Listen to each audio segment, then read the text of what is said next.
All right, we are live with John Steele wearing his Sunday best with us today in that beautiful, always wear my Sunday best, dirty, slightly looking tank top. These are his fighting clothes. He looks like you're in your fighting clothes, man. You ripped off your shirt. Let's go. Like you're in a bar or something. What's up with you? I put more clothes on when I'm about to get into a fight. Opposite. Okay, well, that's the way to do it. That's a bad idea. Somebody said Thans needs to flex, and I agree. Than, you need to flex. Not today. Yeah, I need to save all the energy I can for this stream because I am feeling horrible today. I'm very sick. Let's leave the gay stuff for later, guys. Okay? when you're off stream, you can do that. Okay, we're gonna be professional today. All right. So what are we doing? Why are we here? Someone explain that to me. Go ahead, John. Me? Well, John's a big fat liar, dummy head, poopy butt. That's right. That's true. Yeah, and that's the Lord facts. of logic and honesty responded to John and showed the world just how much of a poop head he is. Basically showed the whole world. This could very well be the stupidest person on the face of the earth. Mm-hmm. I mean that could be true, but it doesn't mean that his arguments were good. Mm-hmm. So basically, is his name Brandon? Yeah. Mm-hmm. Yeah. So Brandon from Mindshift made a response to my 9-minute video that was just like where I literally say at the end of the video, I don't go into all the details for this. He did a 50-minute response to that video, which was 90% just saying I'm a liar and I've got nothing but fallacies. When he literally, I'm not even joking, literally invented arguments I never made and argued against that, which I'm very excited to talk about. So we're going to respond to that today. I did send an open invitation.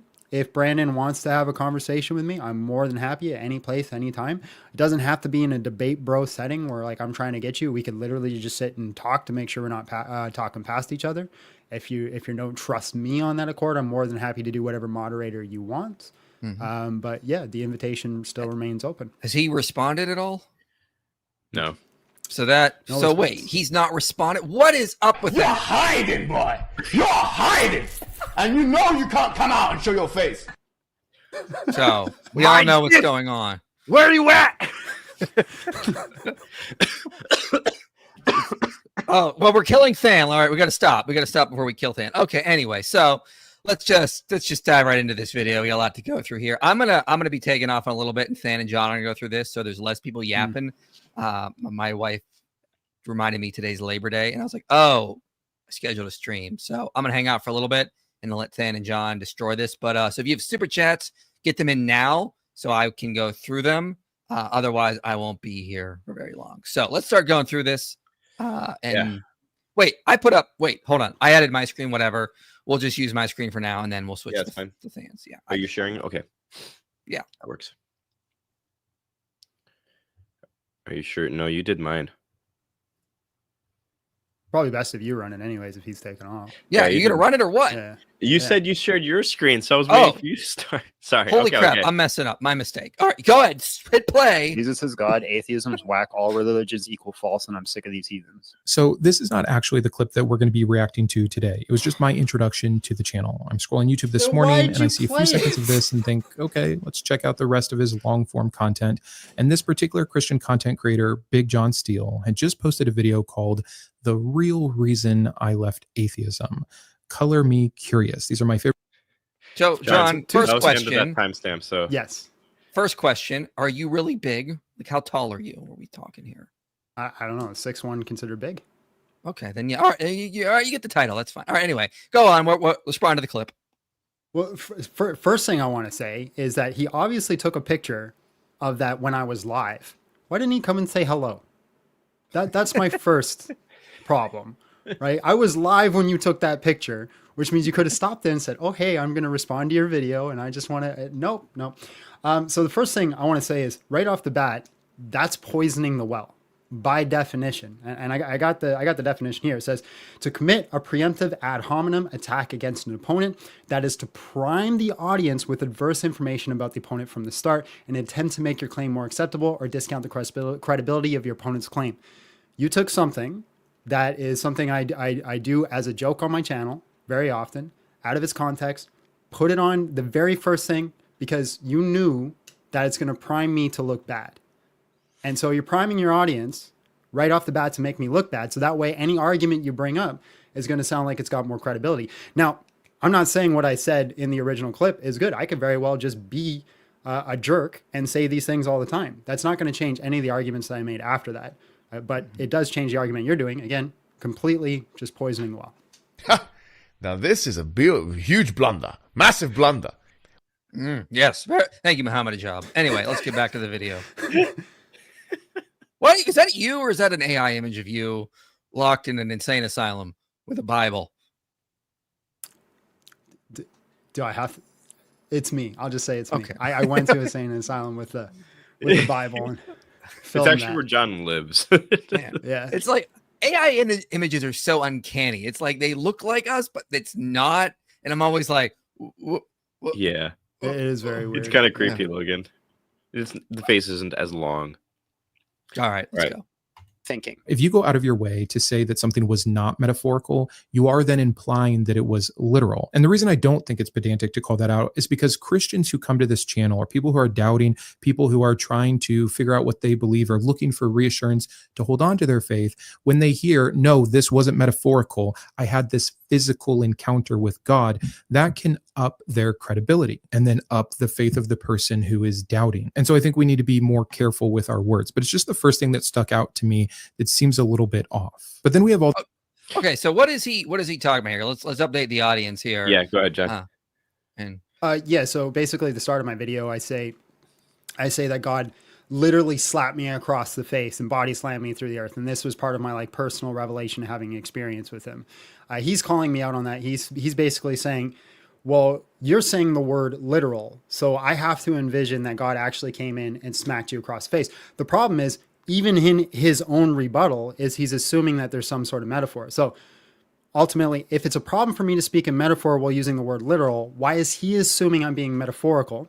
Also, people use the word literal non-literally all the time. This is part of language. Maybe I shouldn't have used the word literal. And No, that's it's fine. not your fault. We've been doing that since like the 90s. Like, what was it? Like, Yeah. literally, I'm freaking out. And then like no one's freaking out. Like, don't get like, we've unfortunately destroyed that word because people wanted to exaggerate, and now it's just used hyperbolically, unfortunately. So this is making a molehill into a mountain, in my view.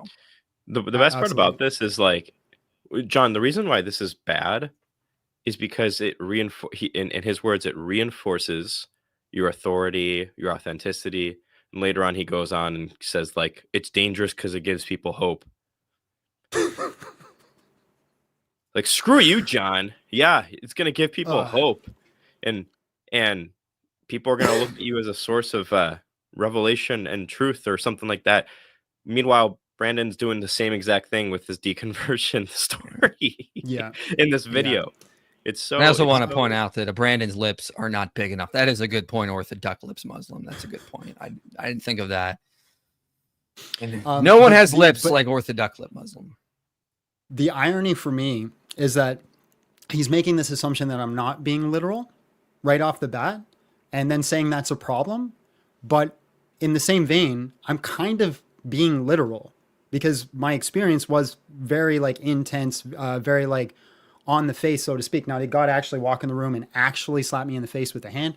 No, but I do believe my experience was something that I can't explain using words. So I'm using, like Jesus did it all the time, right? He's using exaggerated language to explain something that's hard to understand. How dare you? trying to explain the color red to somebody that's blind is difficult. So I'm going to use language for them to understand. Now, I use the word literal. Sue me. How dare problematic Christians, everybody.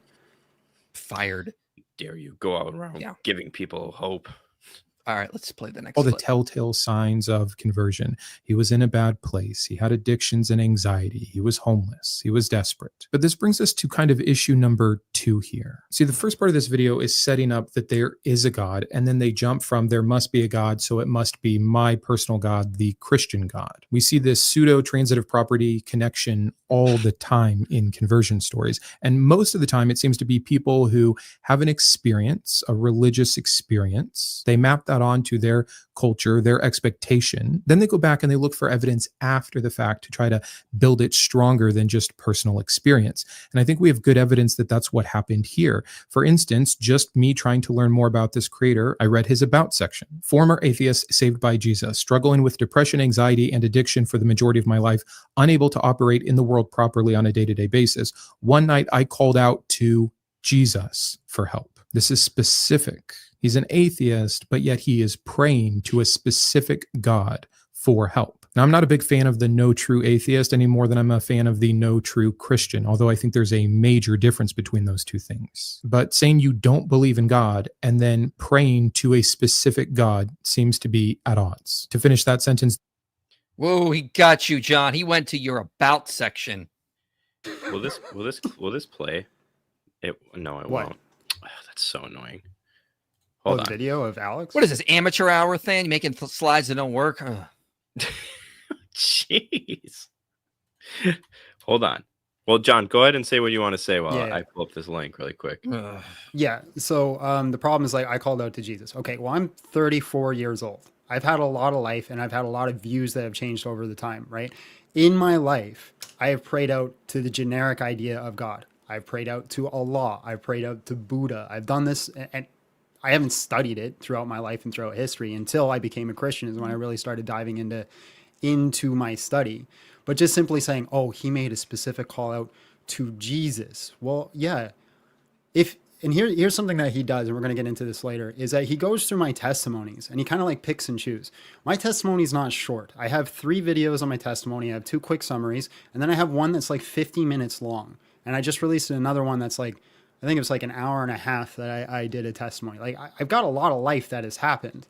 So I'm not going to mention like in my short bio that only allows for a certain amount of characters, every single God I've ever prayed to and every method that I ever done.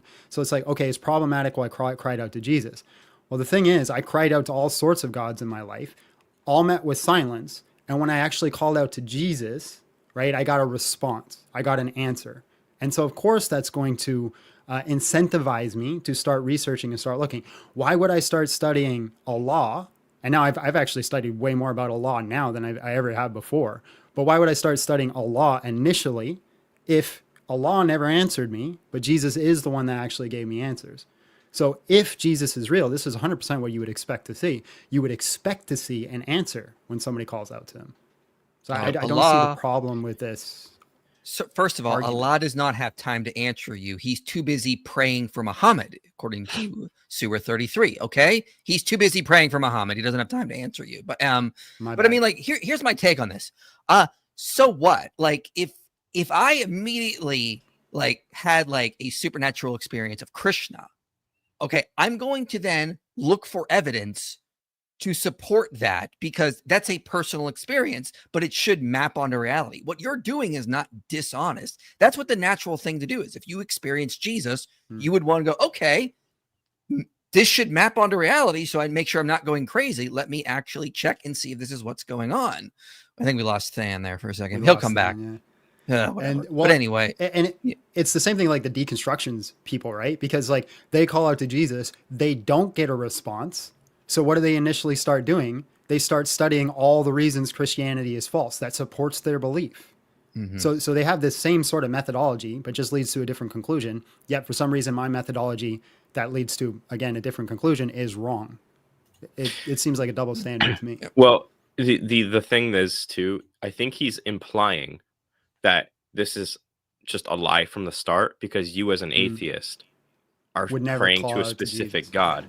So, Brandon, I want to see you make a response video to Alex O'Connor now. And when he says this. Ed Fazer and Bill Craig and Michael Murray and Richard Swinburne and Alvin Plantinga. I've looked in poetry. I've looked in the Psalms. I've looked in Job. I've looked in Ecclesiastes. I've looked in Dostoevsky. I read C.S. Lewis. I listened to worship music. I prayed. I studied the gospel. I even got an actual degree in theology from a university. And nothing, not once, not nearly, not ever, not even briefly have I experienced anything that speaks to the existence of a God.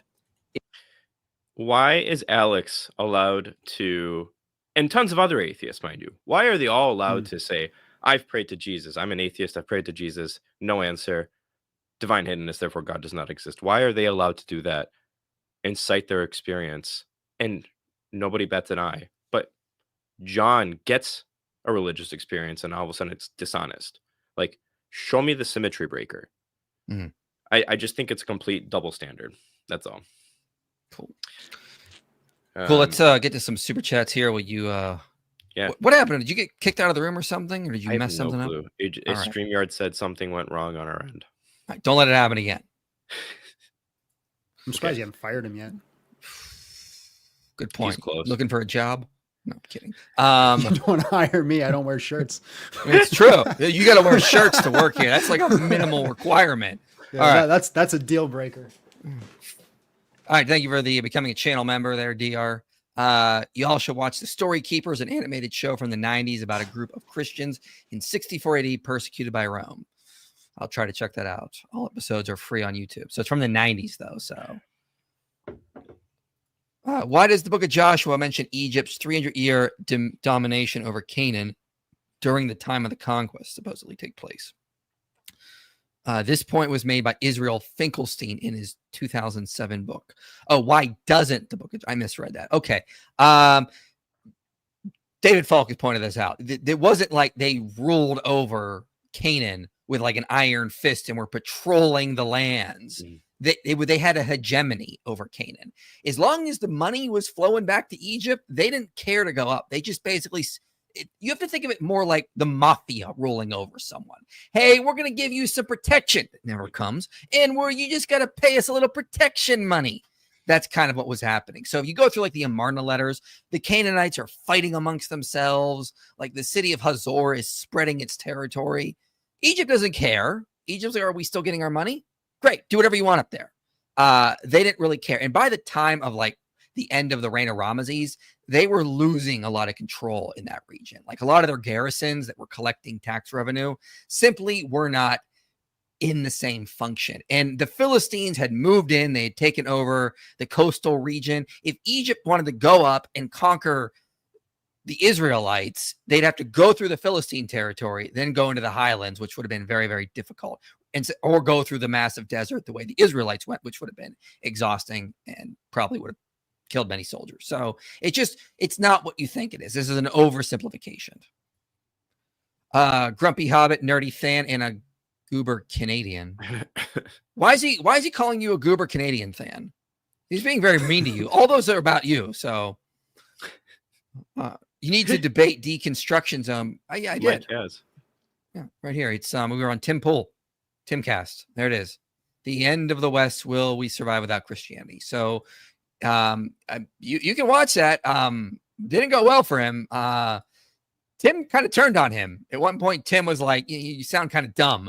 So I'm sorry to say I don't think it really went well for Justin, unfortunately. I mean, he was a nice guy off camera, but on camera, he tried to dominate the conversation. You don't do that on Tim Pool's podcast. It's his podcast. He dominates. And if you try to dominate over him, he will put you in your place. And that's exactly what happened.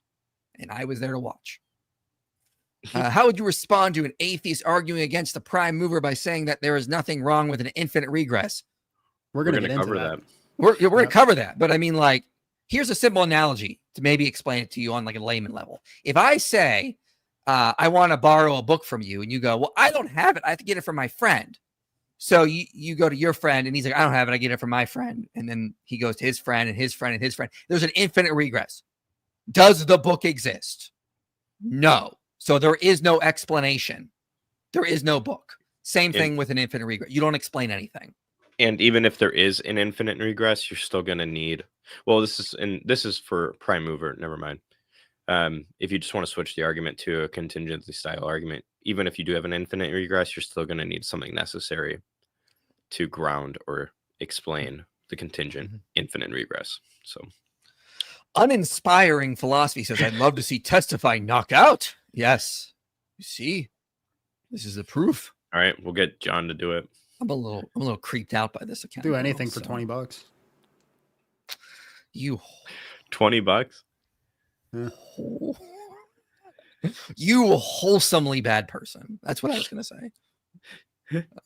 Just started college. Any advice for me putting God first in my busy schedule and for staying strong amidst the very non-Christian roommates, influences, or should I challenge roommates to mubahala? Well, you should definitely challenge them to mubahala all the time. You challenge them to mubahala. But I challenge Brandon to a mubalaha. Mubahala. Where he is hiding from the mubahala challenge. You're hiding, boy. You're hiding. Who gave this guy a soundboard? I know. That would be It was a mistake to introduce it to him because all he's done is just taken a bunch of Dawa sound bites. I have not. I just did a little bit of research and found ways to use it. See, a little bit of research goes a very long way. So that's all I did. So focusing on God, I mean, you have to make the effort.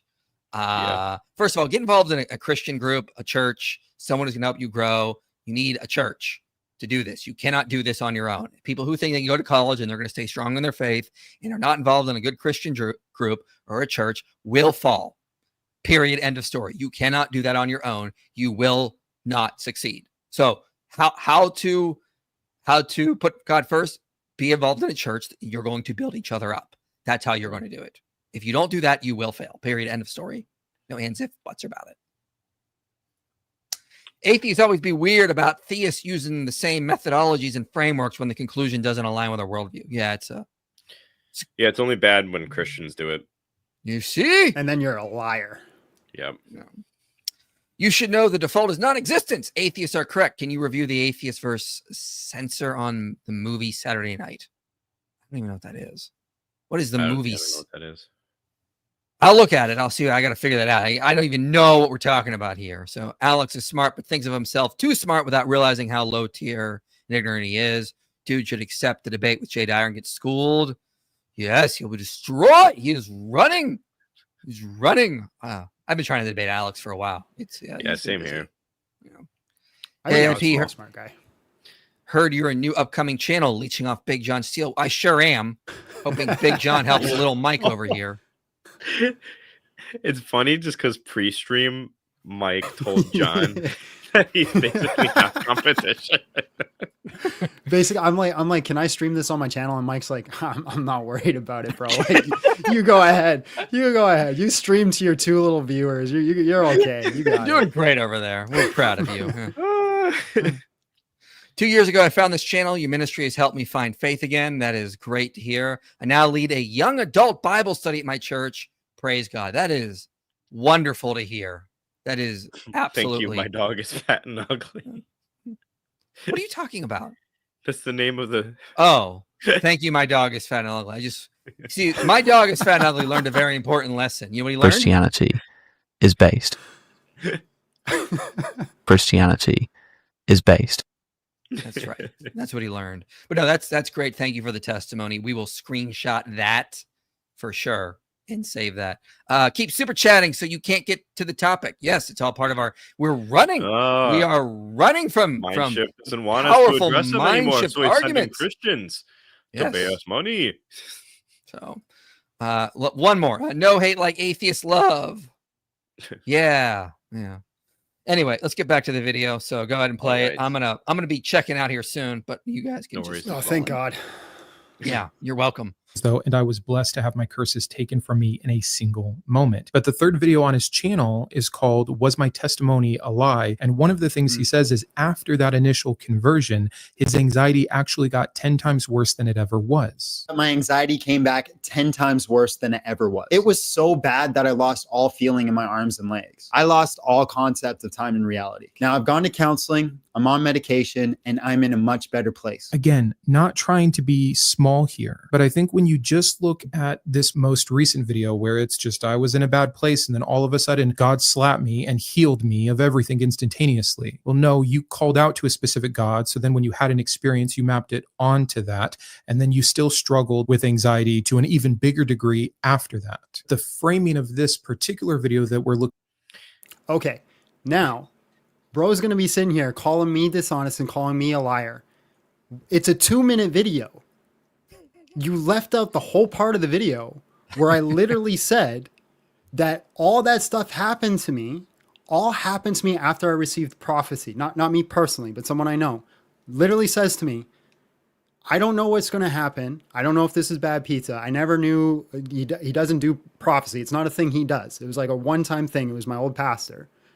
He comes to me and he says, something terrible is going to happen to you, but if you get through it, you're going to have stronger faith. But it's going to be one of the worst things that you ever experience. I have the text message still. It's still screenshotted somewhere, because I was like, life is good. Nothing's going to happen. And then what happens? Something like that actually goes down. And then you skip the part of the video where I literally say that it wasn't, now granted, medication at the time was a great help. Therapy was a great help, but that wasn't what got me through it. It was God. And it was, at the end of it, my faith was 10 times stronger than it was before. So the fact that you skipped out the prophecy part, you just completely ignored it. To me, now maybe you just missed it. Maybe you're being honest, maybe you're being honest, maybe you're being genuine. But to me, that sounds dishonest.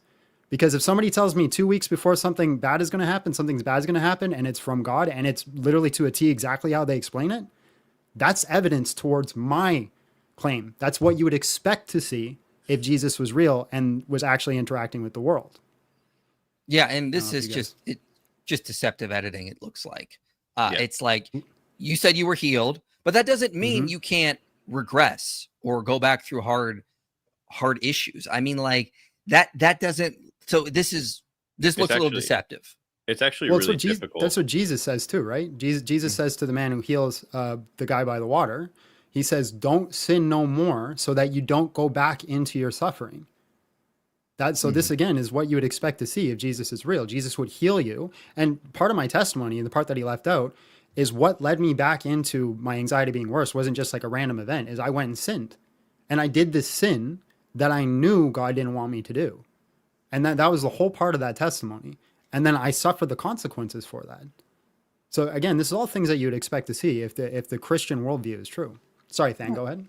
No, all I was going to say is the pattern is also really typical. Like, if you look at the psychology of religion as a field of study, a lot of people that have similar stories to what you have, John, go through a period of more intensified issues with whether it's drugs, anxiety, depression, whatever it might be. And then they go through a huge meaning-making process and re-identification process. And they call it like the process of de-automatization or something like that. Oh, really? So, yeah, it's really typical. More money for the Minecraft stream. Are we doing a Minecraft stream? Oh my gosh, you guys, look, I don't know if you're going to, Mike, people want you and I to play Minecraft together on a stream while we respond to like a video or something like that. How do I even set that up? I don't have a computer. Like, don't I have to connect it to like my Nintendo Switch or something? Like, can I? Oh wait, I can play. I can play it on the computer. I knew the boomer reaction was coming. This is ridiculous. I'm already angry. I have to download Minecraft. All right, listen. Here's my deal. Okay, Clueless Medium. Hold on. I'm gonna make this full screen so you all can see. All right, solo layout. Here we go. Okay, I will do a Minecraft stream if somebody gives us a $2,000 donation. You do that, I'll do it. If that doesn't happen, I'm not doing this because I don't wanna. So you have to make me wanna, because I am old and cranky. And I don't have to download Minecraft. I have to set up accounts. I have to figure out how to move. It's going to be a disaster. My daughter's going to be standing here trying to help me figure it out, but she can't be on camera for her own protection. So this all just sounds like a headache. So if you guys want that, that's my deal, because I'm trying to get out of it. Okay. And I'm going to do everything I can to get out of it. Anyway, back to what's more important here. Anyway. What if you get collectively $2,000? Does it have to be a single person, or can you just do like a collective amount? Fine. If they put in the thing, like they could do a collective thing. So people say like, here's 100 for the Minecraft. Here's 200 for the Minecraft. Is it this live stream only, or like? No. They have to donate to the website. So you have to go to our actual, it's linked below. It's right in the video description, inspiringphilosophy.com/give. Then I'll do it. So if they give there, they put in the donation link for the Minecraft stream, and it gets up to 2,000, I will do it. Fine. But I'm only setting it that high because I don't want to do it. I really don't. So, Mike, people are going to raise the money. And also, I will take care of setting it up. Anyway, we have an inspiring philosophy Minecraft server already. Yeah, I'll have to log into that. This is a whole nightmare of just technology I'm upset about. Anyway, this is a super chat from Big John's channel. Have you read of Matthew Bates' work on salvation? I have not. Well, so I have to read it before I do that. This is on John's channel. Jizya for the channel. Alhamdulillah. Thank you.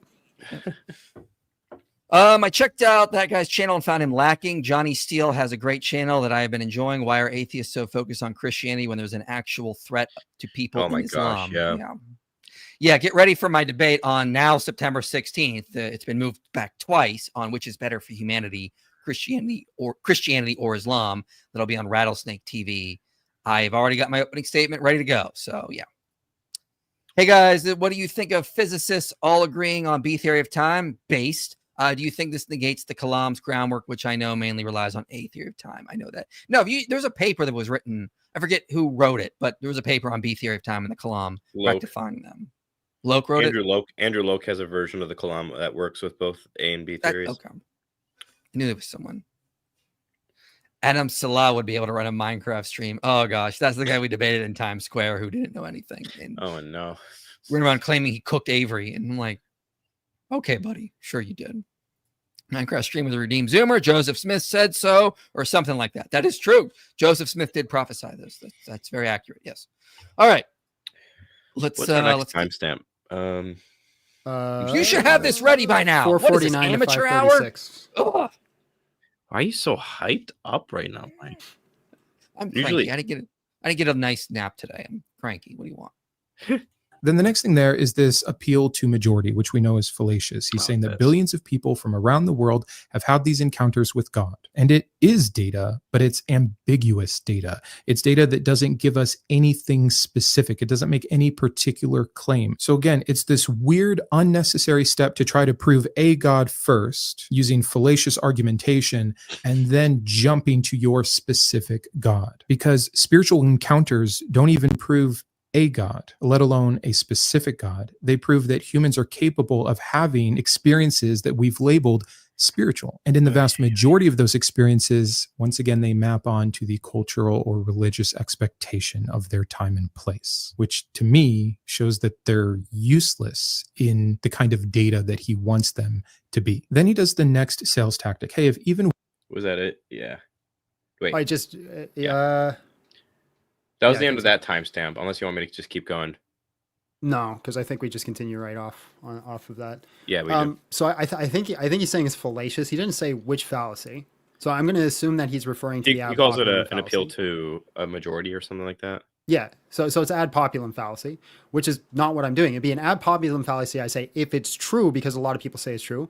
I'm not saying that. I'm saying, like, try to at least steel man what I'm saying. I'm saying that you have a lot of people making these claims. That is data. Now, does that definitively prove that it's true? 100% no. It doesn't definitively prove it's true. And I'll never make the claim that it does. But it is a piece of data. Because if the Christian God is real and the Christian God is true and Jesus actually rose from the dead, what would you expect to see? You would expect to see people having Christophanies, people having religious experiences, people having these interactions with the Holy Spirit, people having prophecy. All these types of things is exactly what you would expect to see if the Christian God is true. And now I do throw in that line that, even if one is true, then that really makes a difference. And I do believe that even if one is true. But again, does that 100% definitively prove it? No, but it is data, and it's data of what you would expect to see with my worldview. If we're looking at the atheist worldview, why would we expect to see this? I would need some sort of explanation or some sort of hypothesis on why we should expect to see people having religious experiences if there is no religious deity or any sort of theistic or deistic type God. Now, he makes this kind of weird claim later on about, like, I'm not, we're going to get into like the lack theism thing, but he's like, I'm not an atheist. I'm an atheist towards the Christian God type thing. Okay, cool. Maybe that's his personal perspective, but nonetheless, this is what you would expect to see if what I believe is true. And if there is nothing, you shouldn't expect to see it at all. Dan, do you want to say anything? Yeah. I just made some slides here because I guess it's time to go to school a little bit here. An argument ad populum is when you say belief in X is held by the majority, therefore X is true or probably true. That's not the argument from religious experience. The argument is there are people all over the world that have religious experiences. I want to explain this data. And the argument is this, as you said, John, that this data is more expected on the hypothesis that God exists than God does not exist. And Swinburne talks about this in his book, The Existence of God. And he even addresses what? You know who also made the argument was Steve Dillon, who wrote a book called The Case for Polytheism. He was making the similar argument. Think of all the experiences we have. This is evidence of something spiritual or divine. Now, he is now a Christian. I interviewed him on the channel back in November because he had a religious experience of Jesus about 1.5 years ago. But I mean, he was making that case when he was a polytheist, and you can use it for multiple religions is the point. But I mean, it's still evidence of something divine at least. But anyway, continue. Yeah. And just preemptively addressing some of the objections here too, that he's going to bring up, right? Swinburne even writes that the fundamental laws are such as to produce such religious experiences under certain circumstances will then be something too big for science to explain. And if these experiences are not produced by the operation of laws, they will be something too odd for science to explain. In other words, just because you can have a neural correlate or some sort of law of nature that is built into the explanation of the religious experience doesn't actually even nullify the fact that this is still going to be evidence for God. Now you're just kicking the can back and you have to explain more data. Why are the laws of nature such that they render people to have religious experiences? And so Swinburne outlines this idea called the principle of credulity. This is a really simple principle. You don't have to, it's not controversial. And then when it comes to objections like ambiguity and cultural conditioning, therefore what? The fact that people interpret experiences within their conceptual framework doesn't, again, nullify the fact that there's data. So for instance, the example here is, unless I was brought up in the tradition of Western mathematics, I would be unlikely to believe that there is no greatest prime number, but I would, because I would not have a concept of that, right? But once I've derived the tradition from relevant concepts, I am in possession to assess the proof. The same thing applies here. If just because I'm not in the position to know about the Christian story prior to being taught it, doesn't mean that the religious experience I get that I've interpreted as such means that the interpretation is false. There's so many more objections we can kind of get to, but for sake of time, like also one thing I want to point out too, people keep making this assumption. I didn't know anything about Christianity before my experience. I knew it existed. I knew that there's this Jesus guy and I knew he died on a cross, but like, I really did not know much about Christianity until after. And she can vouch for me because she knew me before and I didn't know nothing. And then it was after my religious experience that I started to get to know it. So it's like this whole idea that I've been primed to go this certain direction. I can understand that, right, to certain cultures. And I know this is my own anecdote, but it's not true with me. I didn't know enough about Christianity to be primed to go that direction. There's one more objection here, actually, that I want to cover, because he brings this up all the time. We may as well just squash it now, right? This data point doesn't prove your specific God. Again, okay, so what, right? Like, what's the problem with this generalized framework I've laid out here? You have a generalized hypothesis that explains some data. The probability of that generalized hypothesis given the data is higher than any other generalized hypothesis. Then you have different models of that generalized hypothesis that explains the data better than other specific models. So the probability of that specific model given the data is higher than the others. If this is wrong, say goodbye to science, right? You have the general category of evolution. Now we have all these different models of evolution that you keep updating on. If what we are doing here is wrong, then stop believing in specific models of evolution or anything like that. I can already hear the objection, but evolution is verifiable. We've all this evidence for it because it's like, yeah, I know. Way to miss the point. Yeah, if somebody like the point just went right over somebody's head. If that's exactly, yeah, for sure. So, let me do these, and then I'm gonna get off real quick. Minecraft stream. Will you dress like John? Sure, fine. It says fact check, but all I hear is gaslighting. This is true. This is true. Yeah, literally. God real. Why no Minecraft stream? This is shaking my imam. Powerful stuff there. I've seen too many atheists twerking figuratively for Islam. You got to put that in there. They may think you're being literal, apparently, according to Mindshift. They really do not understand it and what it entails as always. Be sure Christianity is ruining society. Yeah, this is a problem. And this is why I've done tons of videos And I'm always willing to debate atheists on which is better for humanity, Christianity or secularism.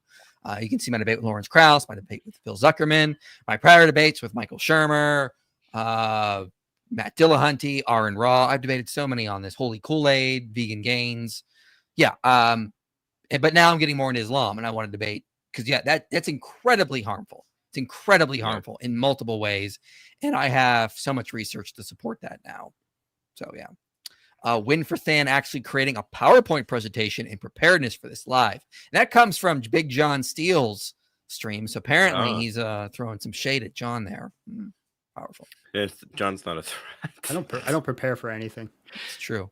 So, all right. So I'm going to take off because I have Labor Day stuff to do apparently that I have signed up for. But I'm running. He's running, you see. I will be hiding from the rest of this stream because I am terrified of the powerful Mindshift Dawa. It is shaking me to my core. He doesn't want to get caught in the response video. It's true. This is true. I'm terrified. Anyway, I got to go help my wife with stuff. So, Mike. Peace. You guys keep doing the thing. And Than and I will be live tomorrow with Joel Correcco, where we're going to be responding to Dan McClellan, who was on Alex O'Connor's channel. So come back tomorrow.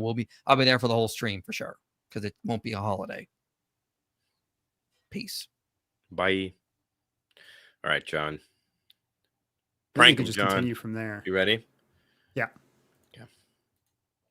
One of those encounters is true, well, that changes everything. This is the exact same thing that Cam said in his first demon video. If any of this is real, even just one photo, then we're staring straight into the supernatural. Again, it doesn't get you to Jesus, but he'll do that for you after the fact. So here's where I give my caveat. All right, that's not an argument. that's just saying, I don't like what you said. There's no argument there. There's nothing to like even refute. That's literally just you saying, I don't like this. It's foot stomping. This is like when I ask my toddler, like, hey, you need to go clean. When I tell my toddler to go clean his room, and then he says, no, I don't wanna. Like, it's the same thing. It's and I'm not trying to be a jerk, man, but it's just kind of like, how are you gonna sit here and act like such a pompous poopy butt and say John is dishonest and all this other stuff, and like all you're doing is this? Well, I just want a response to that question though. Like, I don't think it's an end all be all question, because again, this is a cumulative case, and here's the problem with this video is he's taking all these points and trying to like pinpoint it. And it's like, this doesn't get you the Christian God, this doesn't get you the Christian God, and we're going to talk about that because that wasn't my goal for every one of these steps. This is all just like part of the experience and like what led me down this path, right? It's 5 points in my video. I had a Christophany. Through that, I started research. I realized there's no good foundation or fundamental reason to hold to atheism.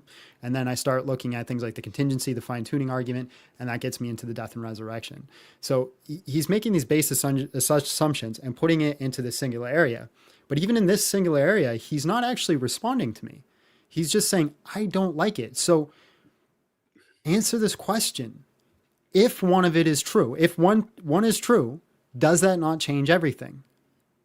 Yeah. Now, there's a whole bunch of data, and if we're just looking at probability, the more that it happens, the more likely it is that one event is true. Now, that doesn't mean it is, right? You can't just jump to that conclusion, but it's all what you would expect to see if the Christian worldview is true. You would expect to see these things happen, and some might be lying. Some people might be full on just making shit up. Pardon my language, making stuff up. You can swear. That's fine. But if you got a few of them that are true, well, then the Christian God is true. Yeah. And this is honestly related even to the definition of atheism thing we'll get into. So I'm going to just say, keep listening, you guys, because we'll get into that, but it's related. All right. You ready for the next one? Yep. It's not definitive evidence. But it's not evidence at all. I see the same category error being made here. And then there's a whole nother field of study on grief research, which again, considering this person's claimed background, would really map on. A lot of the grief research is about people who have lost people, though, like widows and widowers. 30 to 50% of these people report sensing their deceased partner's presence, sometimes vividly. It's proof of grief and longing and desire and the amazing things our brain can do under those conditions. So again, there's a lot of actual data about why this is just a phenomenon of the brain rather than just this huge unfalsifiable claim that means there is indeed a God. And even that would, of course, fail to getting to a specific God. But do you want to go or do you want me to go? I'll follow up with anything after you go. Okay, so claims made without evidence can be dismissed without evidence. He provided no evidence towards his claims that this is the brain. So this is just a base assumption that it's a brain. If there was an afterlife and a God that cared about his creation, the likelihood of somebody experiencing a message from a dead or loved one drastically increases, right? So if there is a God, if there are people and that God cares about us, and there are people who pass away and move into the afterlife, the odds of those people having experience with their loved ones goes up way more than if it's just a phenomena of the brain. So if there is no afterlife, that is not something you would expect to see. It very well may be just the brain, but that's just an assumption that he is making. Very well could be that these experiences are real, and from my worldview, I would expect to see them. That's the thing with atheism, is they just make this base assumption that, oh, it's just a phenomena of the brain. How do you know? How do you know exactly that's a phenomenon of the brain? And again, from an evolutionary perspective, why would we expect to see that? Bad timing, sorry. Yeah, well, I mean, again, this is just the problem. You can't just go, well, it's clearly like, you can't just say these experiences are emergent from the brain, therefore the total explanation of the experiences are from the brain. That is the huge logical leap. The data is underdeterminate of a physicalist like interpretation of the event. So again, for this type of objection, well, there's just brain stuff going on. So what? Like, even if these states have natural causes, that doesn't disprove the veridicality of those events. Not to mention the fact that if that was like the line of reasoning that worked, then all perceptual experiences that we have neural correlates. We see trees, we hear music, we talk to each other, all this other stuff. Does the fact that there are neural correlates to those experiences that we have therefore disprove the veridicality of those? If I see a tree and my brain responds, it's not, the tree doesn't exist. I'm sorry, Right. Than. Doesn't exist. It's just a property of my brain. And if you want to just say, well, this is only true of religious experiences, that's special pleading. Again, as Swin says, if experiences are not produced by the operation of laws, they will be something too odd for science to explain. But if they are produced by laws, that in itself may reflect divine providence setting up those very laws. No matter what way you swing it, there's a problem here for the person that thinks that this is not evidence for theism. When it comes to John's story in specific, I just want to point out the fact that John's story is consistent with what we find in the field of psychology of religion. In fact, Brandon's story is consistent with it too. There's this weird notion of people that are amazing believers and amazing apostates. There's people that contradict the social norms and the predictions of the social models we have. And people that found religion in an attempt to deal with crisis in their lives, with emotional issues, fear, loneliness, depression, dependence on drugs, alcohol, or sex, serious illness, or tragedy in their lives. John, that sounds like something that you went through. You went through the predicted patterns of the people that broke the mold. And if you look at the research, Brandon's story is somewhat similar as well. But I'm not going to sit here and say that Brandon's deconversion story is dishonest. I think it's dishonest. I think he's actually in his heart still a Christian.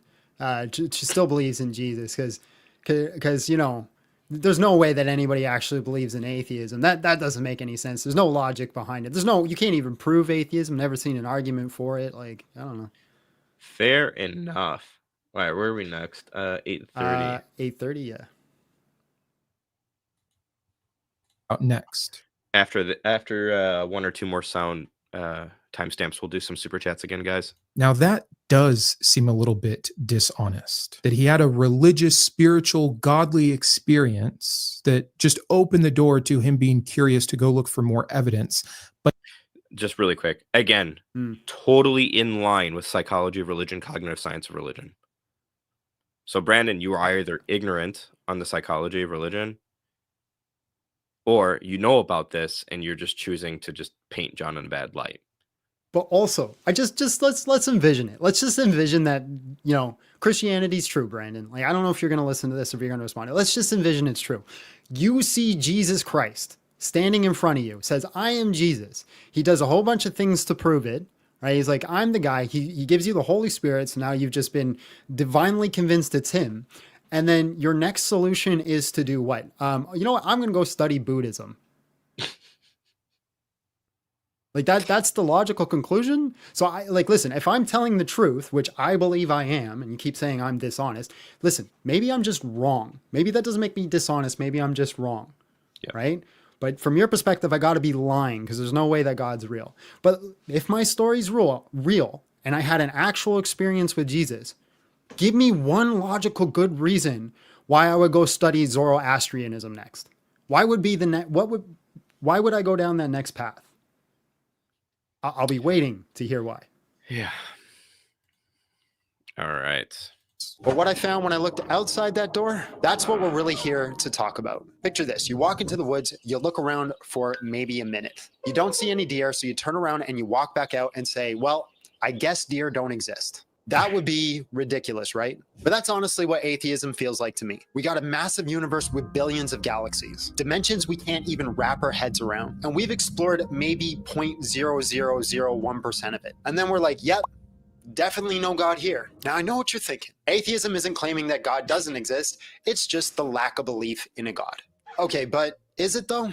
Because according to Stanford Encyclopedia of Philosophy, atheism actually means the proposition that God does not exist. So you can't just sit on the fence all day with atheism. But fine, let's play that game. So this deer example is one of a couple false analogies that he's going to make in this video. Deer are already part of the natural world. So we know what evidence to expect: tracks and sign and sightings. That's how we even know that they exist to be used in this analogy in the first place. So yes, it would be dumb if someone already knew that deer exist from these other evidences and then went in just a few feet into the forest and said, I don't see any of that, therefore deer don't exist. But that's not.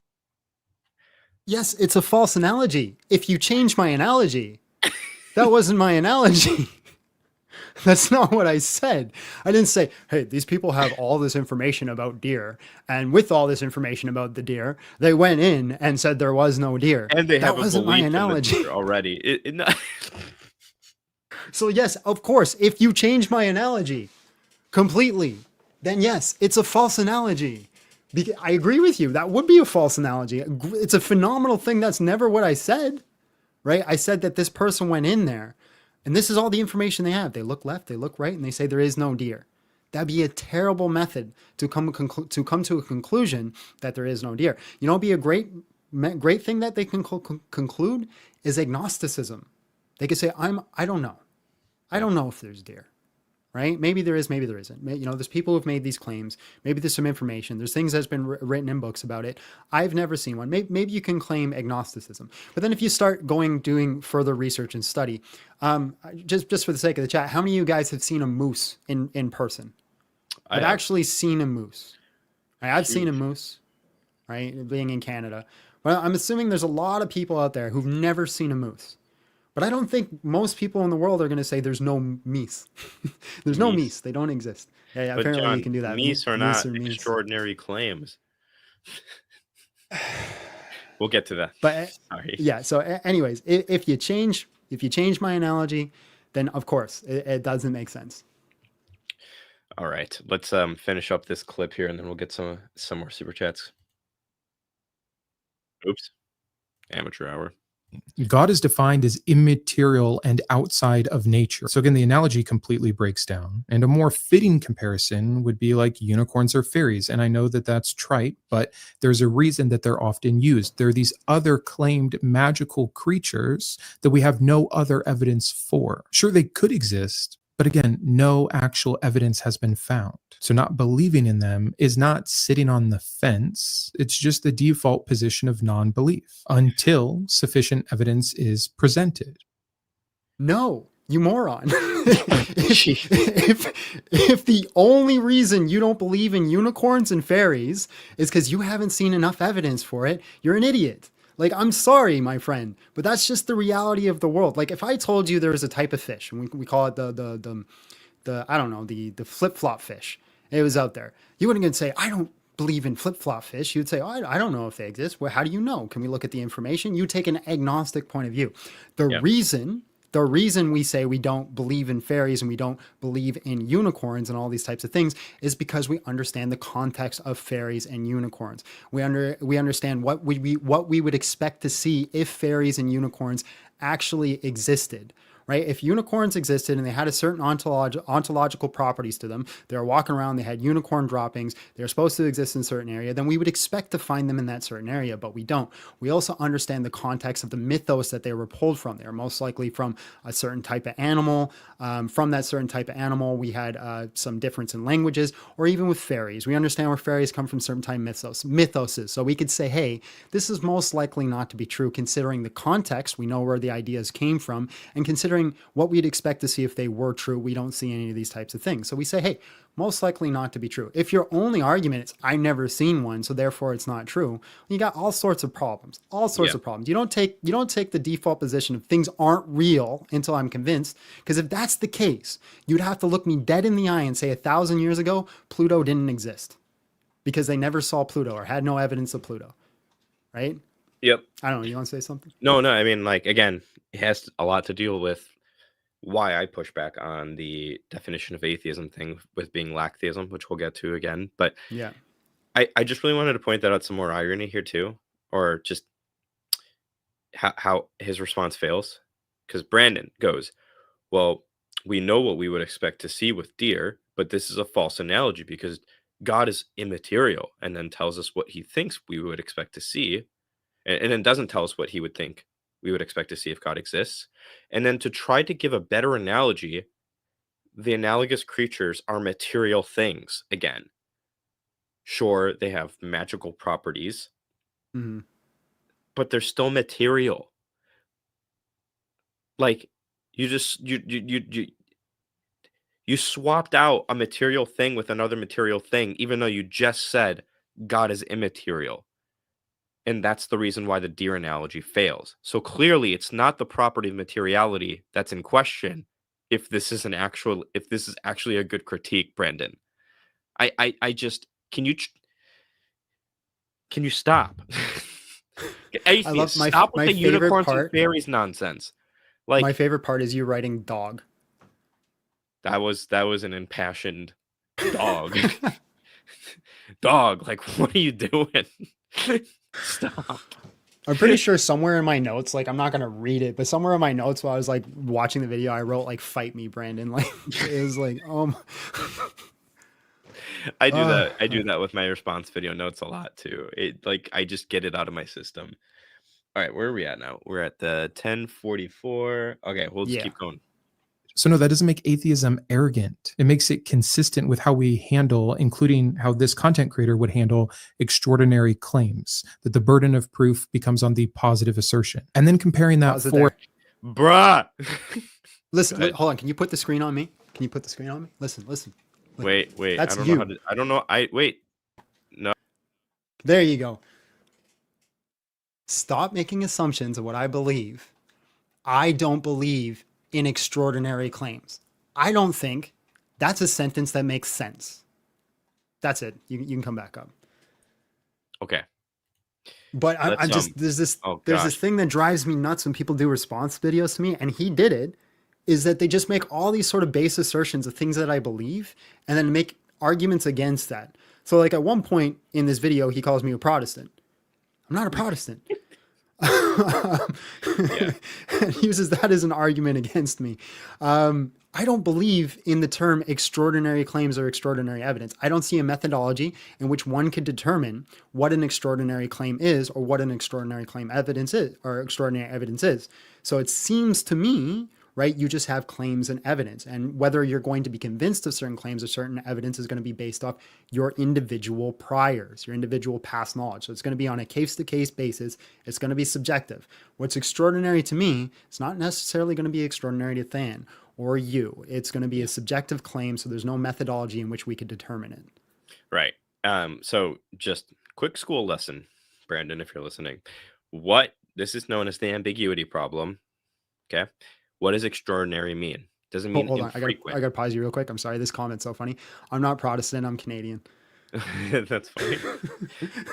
Go ahead. Does it mean infrequent, not material, religiously significant? Like, what does extraordinary mean? Or does it just mean not something that's consistent with your beliefs? We got to know that. Okay. Here's the very short way that I think the phrase of extraordinary claims require extraordinary evidence can be salvaged. This is the only way I think it can be salvaged, is by replacing the word extraordinary with low prior probability. So claims with low prior probability need enough evidence to overcome the low prior. If this is what you want to say, then why is God exists something that has a low prior probability? Why is anything that's religiously significant something that has a low prior probability other than you don't like it? That's going to be the challenge again. So, let's get to some super chats really quickly here. I don't even know where Mike left off, to be honest with you. It should be highlighted. Will it be? I don't think so. On the ones. Debate deconstruction zone. We did this.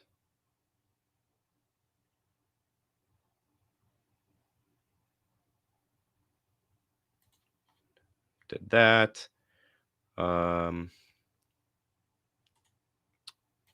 Did that.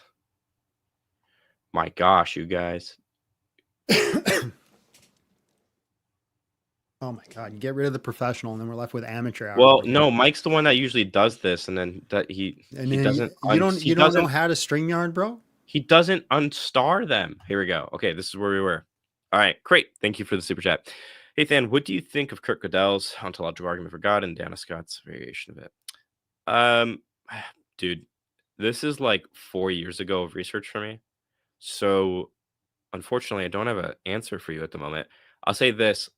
I'm not too big of a fan of older ontological arguments. If any are going to work, I'm most keen on thinking. Do I have it here? Oh, I do. Sijuati's new rational ontological argument. This book, I think, has a lot of potential. I still have to think about it. Where's Mike? Mike left to go do. I'm Mike. Right Mike here. I'm Mike now. Mike left to go do holiday stuff. Now I know why the channel is called Mindshift. It shifted away from it. Jeez. Oh, hold on. Don't say that, because if you say that, that's not very Christ-like, and he wins the argument. There you go. You can't say that, because if you. Thank you for always answering my questions when I'm out here. Is Inconsistency in the Torah a good book in defense of Mosaic authorship? Thanks. I've not read the book. Who's the book by? It sounds familiar, but yeah, unfortunately, I can't answer that question because I've not read that book, and Mike isn't here. Once you find the real deal, you don't need to go looking for counterfeits. You can now identify the counterfeits pretty easily. Yes, 100%. John, You identified the real deal. Why do you have to go looking for more counterfeits when you know what the real deal is? No, man, listen, Jesus shows up to you. Your first thing that you got to do is you got to start studying every other religion. That's the first goal. Like, listen, it doesn't matter. God himself shows up, right? This guy, I'm taking everybody up. You're like, hold on. Buddhism. Let's look at that first. That's the only logical conclusion. Let's appreciate John's production quality, though. It's fire for an old video he made. Wasn't this a new video? Yeah. But take the compliment. Koopa, evolutionary sensitivity to agency and its false detection as a survival advantage can explain perception of God. No special pleading required. Yes, maybe I misspoke, because what I'm saying is that there's a few things I'm saying. One being that, yes, you can explain this without a God, but just because it's possible to explain this without God doesn't mean that the better explanation is it's just brain stuff or just evolutionary psychology. Because again, why is it the fact that we live in such a world where the natural laws brought about these cognitive processes and all this other stuff? The special pleading remark that I made comes in when Brandon is saying, well, just because there's neural correlates means that this undercuts the veridicality of any of these experiences. If that's the case, then apply that to any other experiences we have that also have neural correlates. It's special pleading if you're going to say it's not true in virtue of the neural correlates. That's what I'm saying. Catching up on previous lives, I've learned that IP comment section is based in culture. Knowing one page JoJo CTC, watch them. How old is Mike, anyways? 40 probably. I don't know, like 80. He should know how to play 150. Minecraft. He's not that old. John, upon hearing the prophecy, it does sound vague. I tend to be skeptical of those personal prophecies. What did you think at the time versus now? When he first gave me that prophecy, I was like, this is nonsense. It's not going to be anything. You know, he's very kind of like not charismatic in the culture, but just charismatic in general kind of guy. So I was like, this is not going to be anything. But to the specificness of the prophecy, it was like, you're going to go through the worst experience you've ever felt in your life. It's going to be as if Satan's literally twisting a knife in you. And there was points in when I went through this experience, this anxiety coming back, I didn't know what it was, or literally felt like I was possessed. Like I couldn't explain it. There were times in this situation where I was looking at my wife and I didn't even recognize her. I was completely out of it. And now atheists are going to run with this and be like, see, John's insane. That's the only reason he believes in God. So while I was going through this experience, I didn't register this to the prophecy until after. So I go through it, and then when I'm starting to like come out of it, I'm not fully out of it. I start like recognizing that, okay, he said this, and then there's something religious behind this. And it was through religious, I guess, processes that I came out of it, because I tried therapy. I tried, we did get me on medication, and that was a big help to start me on the process. But it was only through religious methodology that I was able to get myself out of the situation. So a big book that kind of helped me in this situation was Battlefield of Mind by Joyce Myers. I don't care what you think about her theologically, but her as a psychologist, it was phenomenal. And everything she referenced was back to scripture. And that started me on the path of like using the Bible, using the scripture, and using God to get control of my thoughts. And that's a big thing for people who have severe anxiety disorders, as that you'll know. The issue is you don't have control of your thoughts. And so this started me on the process. And it was only through prayer, and it was only through other people's prayer and through faith that I was able to get through it and come out of it and be like, this is because of God. And it was 100% right. My faith was way stronger after. And the reason I made the video is my testimony a lie is because I, as much as people want to call me dishonest, I'm a very honest person. I didn't want to hide that in the background because I'm like, people could see this and be like, John Steele is a big fibber. He said God cured his anxiety, but he didn't actually. So I wanted to be transparent. I wanted to tell everybody the whole story and everything that happened. I hope that answered your question. All right, guys, before we get back to the stream, I wasn't laughing at John's story. I was laughing because remember how Mike was really grumpy and he said that if somebody donated $2,000, he'd play Minecraft? Did somebody do it? Somebody did it, but the story is actually really cool. Like this is really funny, but the story is actually really cool a little bit too. Okay, so here's a donation that just came into the website. I'm not going to say the person's name because I haven't verified whether or not they want to be anonymous or not. But this is the message that came with the super chat. A while ago, I made a promise to donate around $2,000 to a charity individual of my choice. I decided months ago I would donate it towards your ministry, but I had been putting it off, and I've been feeling more and more convicted by the Holy Spirit to not put it off any longer. Then, as I was listening to the stream tonight, I heard Mike throw out what he would have thought was a random off the top of his head number of 2,000 as a fundraising goal for a Minecraft stream, and it hit me like a punch to the gut from God. Take this gift, continue in the strength of the Lord, vanquish the child marriage defenders. He's talking about Islam, and I'm looking forward to the Minecraft stream. So like, right on. That's like hilarious because Mike is really mad because he has to play Minecraft now, but it's also really cool that works out like that. So you guys have a Minecraft stream to look forward to, I guess.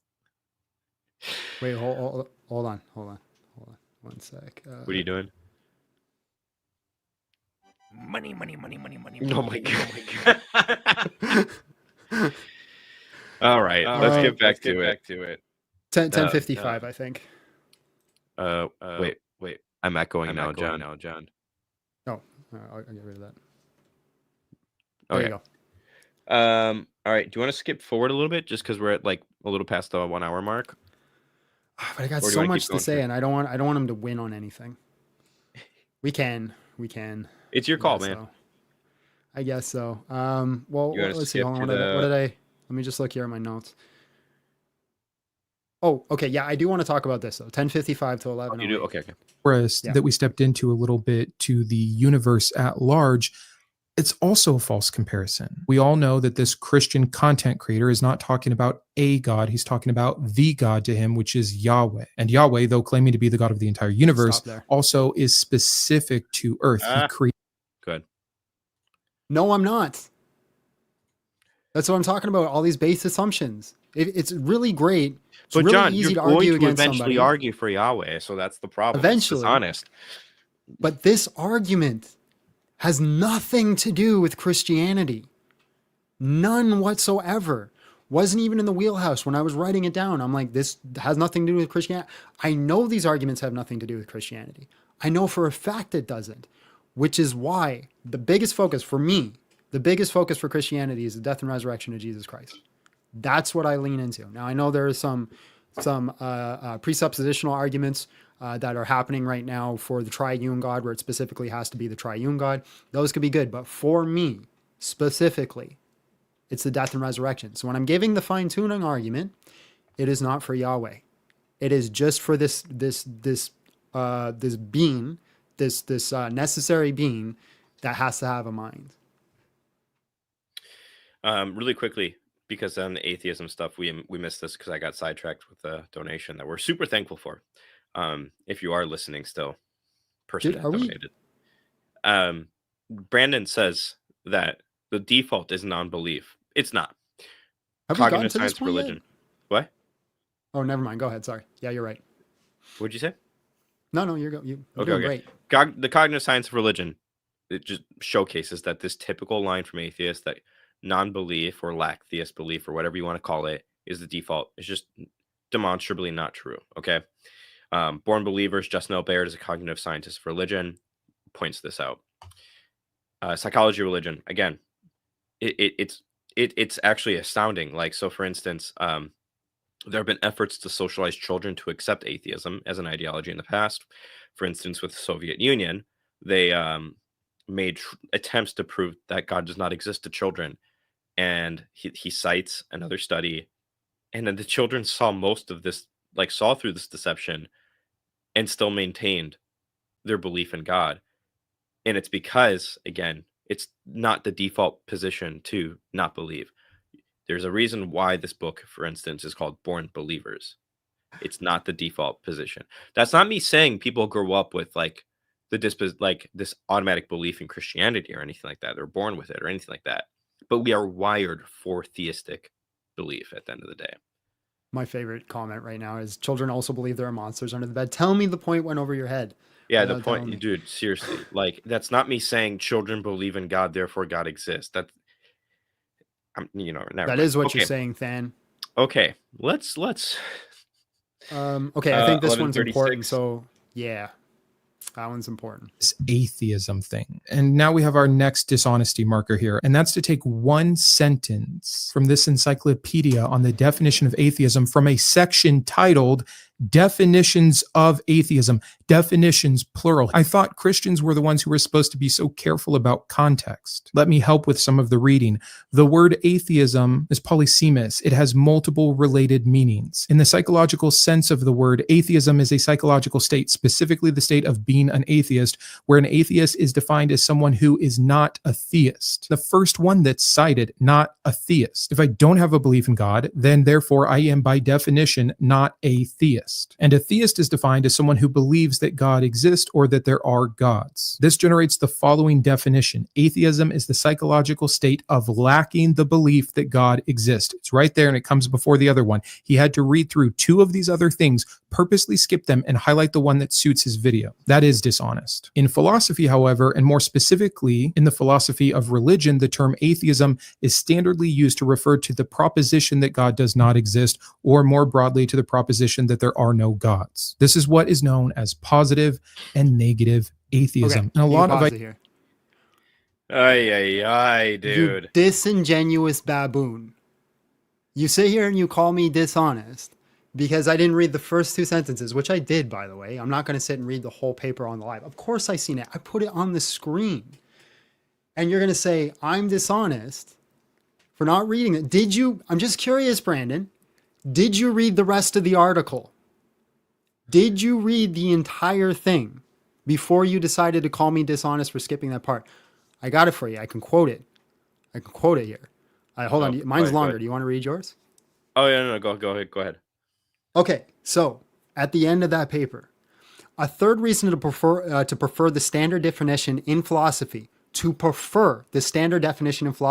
is that it makes the definition of atheism and theism symmetrical. One problem with defining atheism as a psychological state is that philosophers do not define theism as a psychological state, nor should they.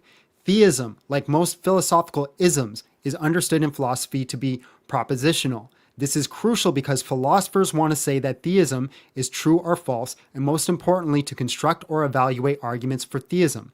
Psychological states cannot be true or false, nor can they be conclusions of arguments.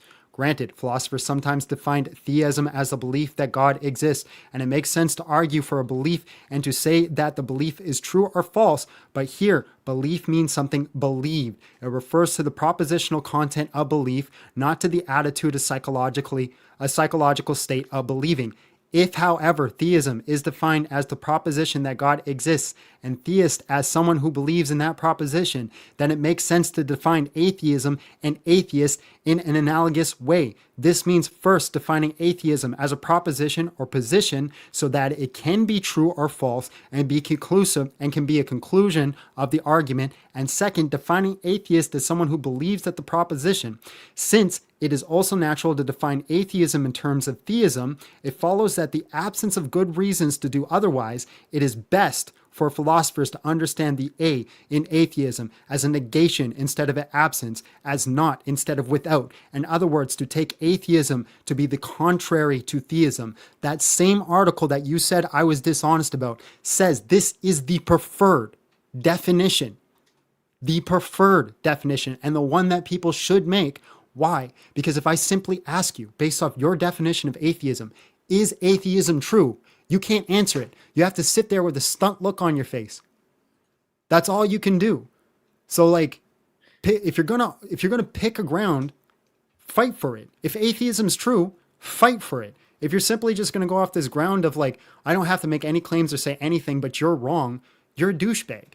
You're just a pompous douche that looks down upon other people that are willing to actually take a stance for something they believe in.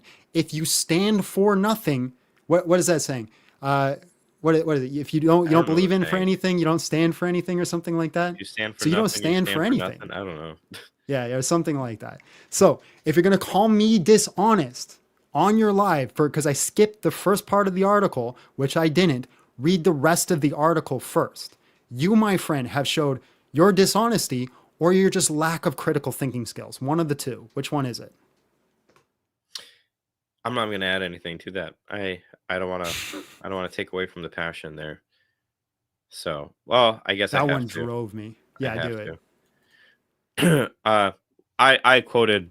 I just wanted to show this to showcase the fact that, Draper does argue for this definition of atheism, but whatever. You already did that. Just a few other problems with this train of reasoning that Brandon employs, right?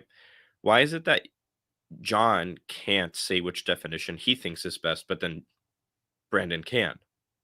Mm-hmm. Why is that happening? Not only that, Brandon, why are you projecting your definition of atheism onto John's video?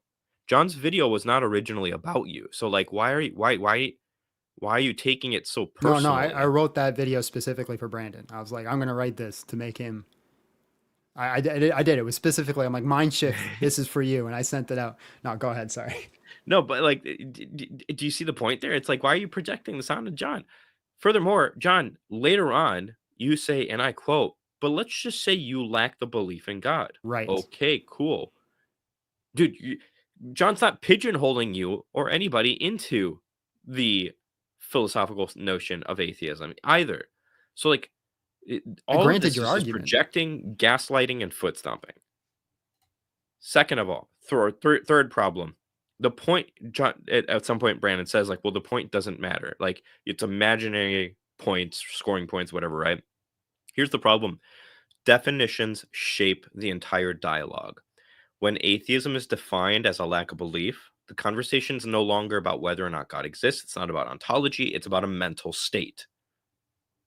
That's what this is about. If that is the shift of focus, then all of a sudden you're no longer talking about a proposition, whether or not it's probably true or not. The debate is framed around your doxastic attitude or your belief attitude towards that proposition, but not the proposition itself. So it is arrogant, actually, because it paints you as the objective ideal observer. Contrast this with how we investigate reality in all these other areas. In science and philosophy and history, all these other places, right? Nobody's asking, well, who lacks the belief in this hypothesis? And which hypothesis best... No, they're going to say which hypothesis best explains the evidence. There's no gravityists. There's no law of naturists. There's no evolutionists, right? No, it's just people that hold to a proposition and people that do not. And they don't define themselves in terms of lack of belief when it comes to these religious debates. Not non-religious debates. So again, well, I'd be curious. I'll let you go, but I just want to touch on that point. I'd be curious who out there has this kind of viewpoint on any other topic ever in their life, like where they don't claim a positive or a negative or make some sort of assertion or claim agnosticism, where they just simply I lack in this certain area. I've never seen this in my day-to-day life where somebody makes a knowledge claim about a lack of knowledge ever in that kind of case. Or at least in the way that atheists do it. Sorry, Than, go ahead. Oh, no, you're good. So all I was going to say is, ironically, I think actually that this is the arrogant position because it paints you as the ideal observer, the ideal reasoner, and it paints the discussion and frames the discussion around your psychological state. It's all about you at the end of the day. Those are just extra points that I wanted to tack on to what you said about this. Anyways, again, in my video, I give that was like a small little bit, and then I straight up go into the definition of lack theism, which you pointed out, where it's like, okay, let's say you just lack, now answer these questions. Go ahead. Yeah, exactly. Paul Draper, dude, I mean, this is just like non-controversial amongst like academics at this point. So nonetheless, what's the next timestamp, John? I got 1434 to 15. 1434. What is happening? It's worth exploring. Again, this atheism as a worldview thing is going to drive me nuts. There is no atheistic worldview. Positive or negative atheism, not believing in God or not being convinced of a God, a lack of belief, is it. That's it. There are atheists that don't believe in abiogenesis, that don't believe in evolution, that don't believe in a spherical earth, that still believe in ghosts. There's all kinds of different things that atheists disagree on, objective versus subjective morality, the abortion debate, the trans debate, all of it. Like, it's just so crazy to try to put us in a box like that. We don't have doctrines. Christians do, by the way. And that's even more problematic because they're supposed to be coming from a divine source like the Holy Spirit of discernment and wisdom, which is why calling out those differences among you means something. We accept our differences because we're just people and we don't hold to any certain tenets. We just either have positive or negative atheism about gods in general or your particular God claim. But let's get to the alien and abiogenesis example here. Okay. Because NASA has... Yeah, so it's still a worldview. Right now, it seems like you're giving like the definition of a worldview has to encapsulate the totality of all things that you believe in. Me and Than are both Christians, and we both disagree on lots of things. I mean, like a lot of things. Yeah. But that doesn't change the fact that we're both Christians. You can have multiple types of atheists that all believe in all sorts of different categories of things, but you 100% have a worldview. And I do have a definition here. What is it? It comes from a German word, Watschneschlang, which I'll never be able to say. Did you say Watschneschlang? That's literally what it looks like it says. Anyways, it's often translated as worldview or world outlook, but as frequently is treated as a calque or left untranslated. A Weltschlussung is a comprehensive concept of theory of the world and the place of humanity within it. It is intellectually constructed that provides both a unified method or analysis for a set of solutions to problems of existence. The concept of a worldview has played an important role in the development of psychoanalysis, critical theory, and 19th and 20th century hermeneutics. If you have the worldview that there is no God, you may behave differently, right? Now, you might not behave in the same way that everybody else who believes there is no God is going to behave, but you have the worldview. You see the world, no God, you're going to act in accordance as if there is no God. Now, that might vary from person to person, but it is still a worldview. Just like there is going to be theists, right? I am a theist. I see the world from a certain perspective, and I have a worldview for being a theist. But so does a Muslim. A Muslim is also a theist. They also have a worldview for being a theist. They're going to act in accordance to that. Our worldviews are still going to vary, but it's still a worldview. You can't say, I do not have a worldview as an atheist. Of course you do. And your atheism is going to influence decisions that you make in certain standards in life. It just might not be in accordance with another atheist worldview. Yeah, want to add to that? Yeah, the only thing I'll say is like, okay, technically speaking, atheism isn't a worldview if like the only thing that about you is your atheism, right? But every single person has a worldview, right? And you can categorize worldviews as theistic ones or atheistic ones. In like, this is where speech act theory and, you know, interpreting people's words more charitably can come into play, because obviously John's not saying atheism entails the belief in all these other things, right? No. John's just saying there are atheistic worldviews out there. In the same way, Christianity in of itself is not one worldview. It's a category, one of which within it you have tons of different variations. So, well, and I'm not even going to dignify the whole Holy Spirit of discernment comment. It just could be like a simple example here, right? If I make a claim that I talked to God, your worldview is going to say I didn't. Yeah. Right off the bat. So you have a worldview that's going to jump to that conclusion before you even look at any of that data. Anyways, we can move to the next point. All right.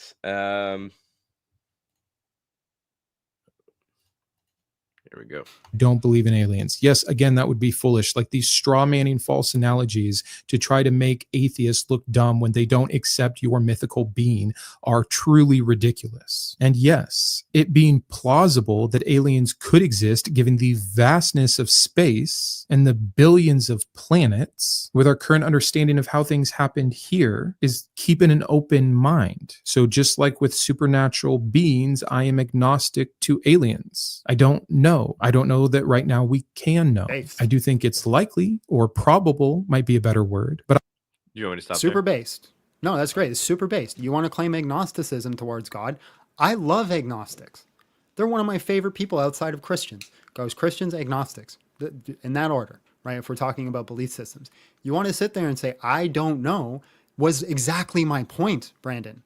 When I made that video and I was talking about aliens, my point was to say it's a very valid reason to say agnosticism. I don't know. I'm unaware because I haven't been given any data. It seems like the likelihood that there are aliens is a high probability considering what we know for life and what's needed for life and how vast the universe is. It seems more likely than unlikely if we're just simply looking at the data. So you claim an agnostic view, 110%.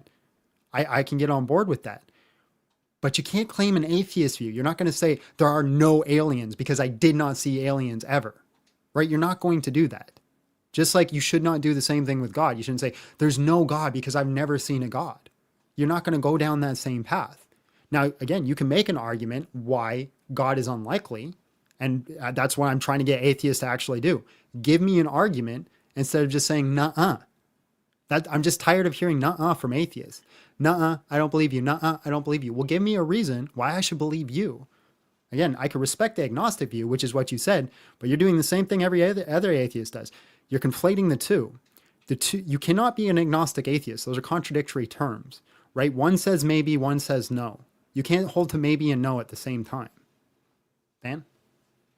I got nothing. I'm waiting for the abiogenesis thing to go over his head. I think this is the timestamp where that happens. As for abiogenesis, I am not a scientist, but Forrest has spoken really well about this topic. And here's what I do know. Yeah, we don't have a full lab recreation. There were a lot of things we couldn't do scientifically that, by the way, now we can do that used to seem impossible. That didn't mean they were impossible. The failure to understand the history of that sets you up for this kind of failure to turn it into some positive assertion. But I do know that Origins of Life research has made a lot of very incredible gains. There's the Miller-Urey experiments that showed amino acids forming in early Earth-like conditions. That's huge and one step closer. And there is a humility in saying, based off the data and evidence, this is our best guess so far. And scientists are willing to update that when they get new or falsifying information. But just because we haven't recreated the thing that we think is the most likely explanation does not mean that A, it's impossible, and B, it's your God. How silly. Again, borrowing from Forrest, there have been scientific experiments. This is where I wrote on my notes I wanted to fight him. I could see it. You go ahead. I did a lot of big the audience the context of what he's saying here. Okay, well, first of all, I believe abiogenesis is possible.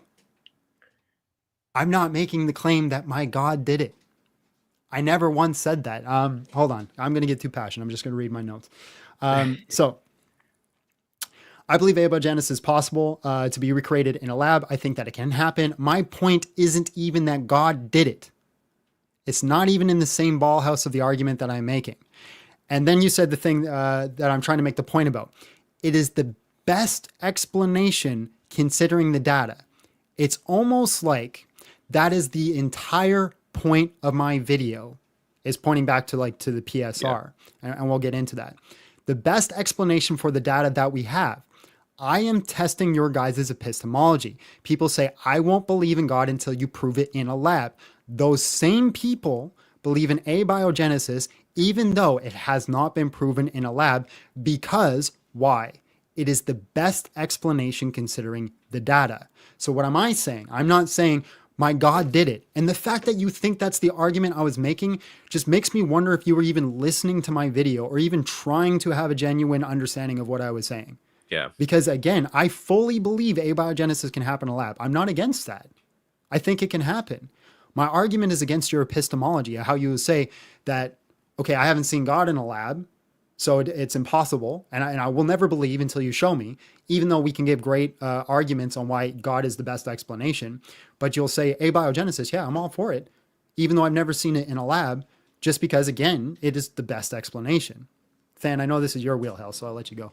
Oh, I mean, no, I think you nailed it. I think the point just went way over his head. And I think he was just assuming, which he does a lot through this video, that you're just doing the typical, God did it. Ray comfort / who's the YAC guy? Kent Hovind apologetics or something like that, right? Like, this is not what's happening here. John did a sophisticated epistemic counterexample to your epistemology, to the atheist epistemology in general, right? Not to Brandon, but this applies to probably Brandon as well, right? It's a counterexample to the typical objections and the ways that atheists interact with arguments for theism. So and the only reason I'm getting so passionate about this is because throughout the video, he just keeps calling me a liar, but then just keeps misrepresenting exactly what I'm saying, or even remotely close to what I am saying, by any means. Yeah. Anyways, we can move to the next point if you want. Yeah, we're gonna go to 1938.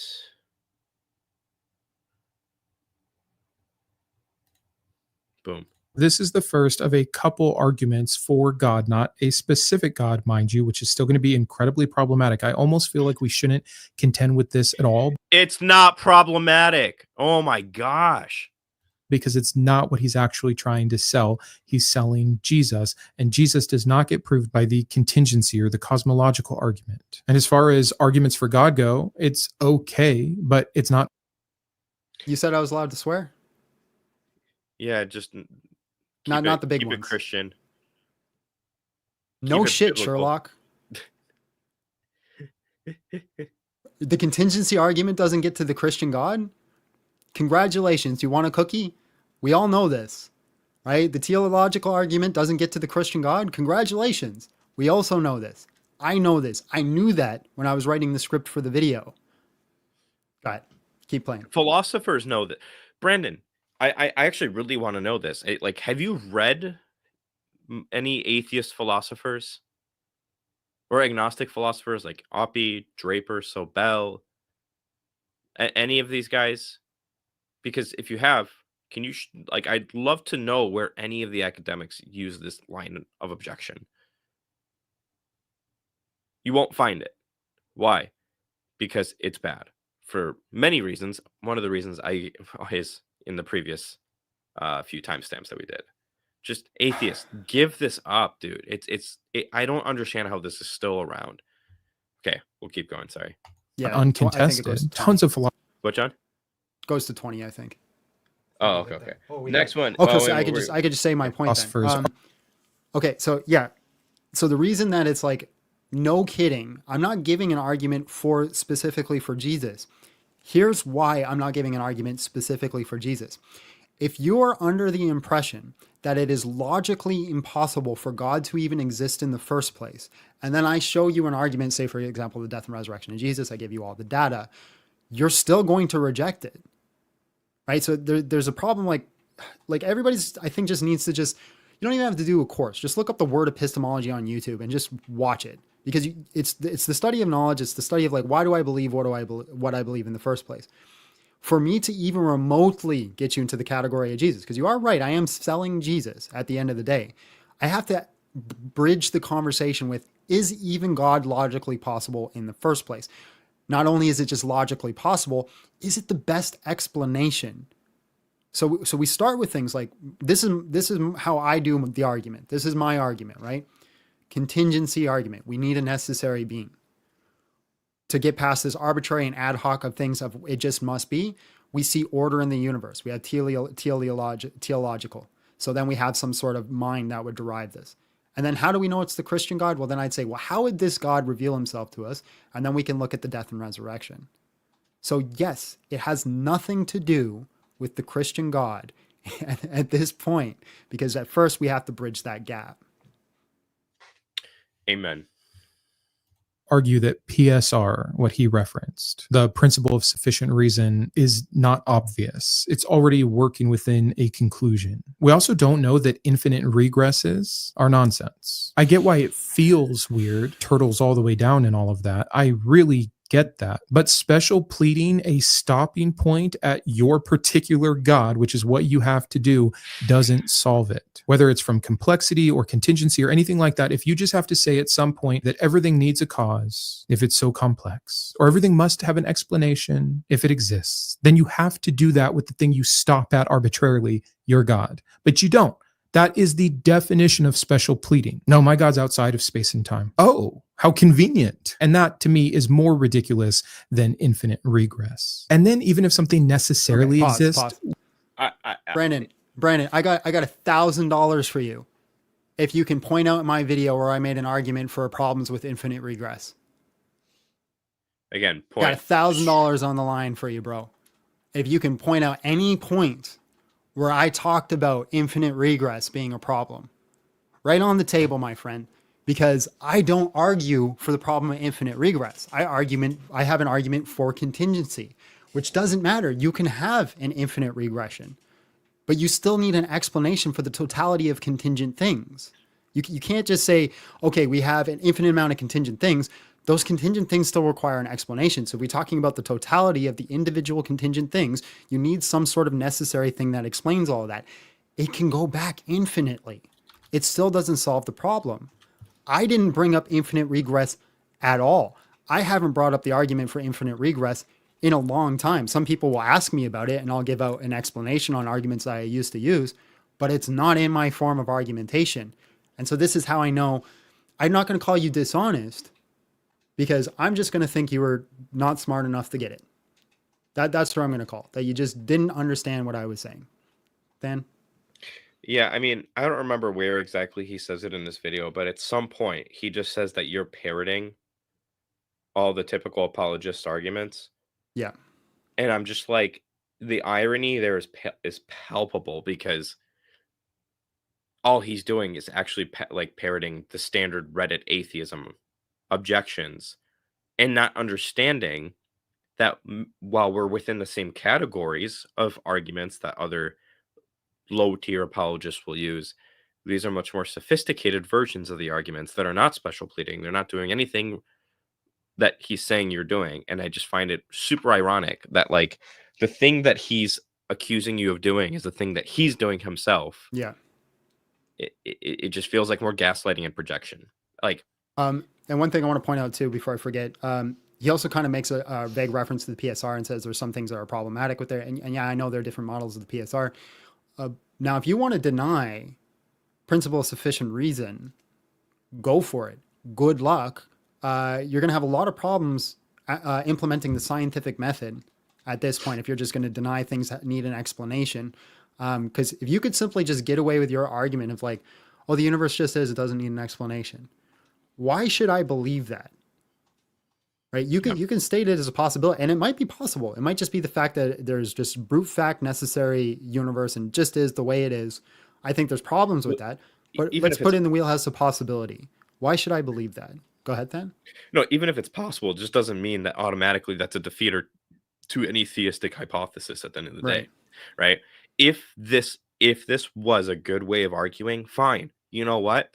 Ken Ham, congratulations. You've just gotten a secret cheat code to disproving evolution. Well, these data points that are all supporting evolution and in the Earth being over 6,000 years old, those are actually just brute facts. They're not actually explained by the fact that the Earth is over 6,000 years old and that evolution is true, right? It's the same thing.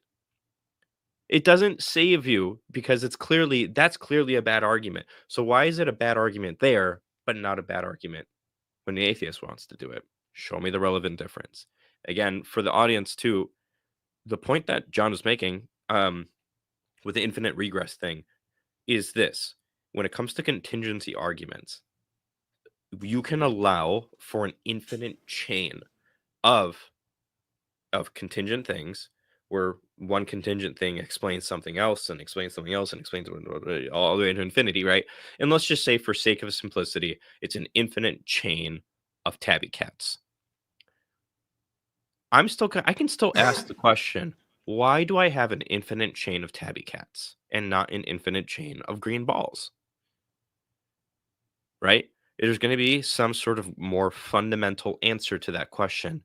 So infinite regress doesn't save you from the idea of needing some sort of necessary being.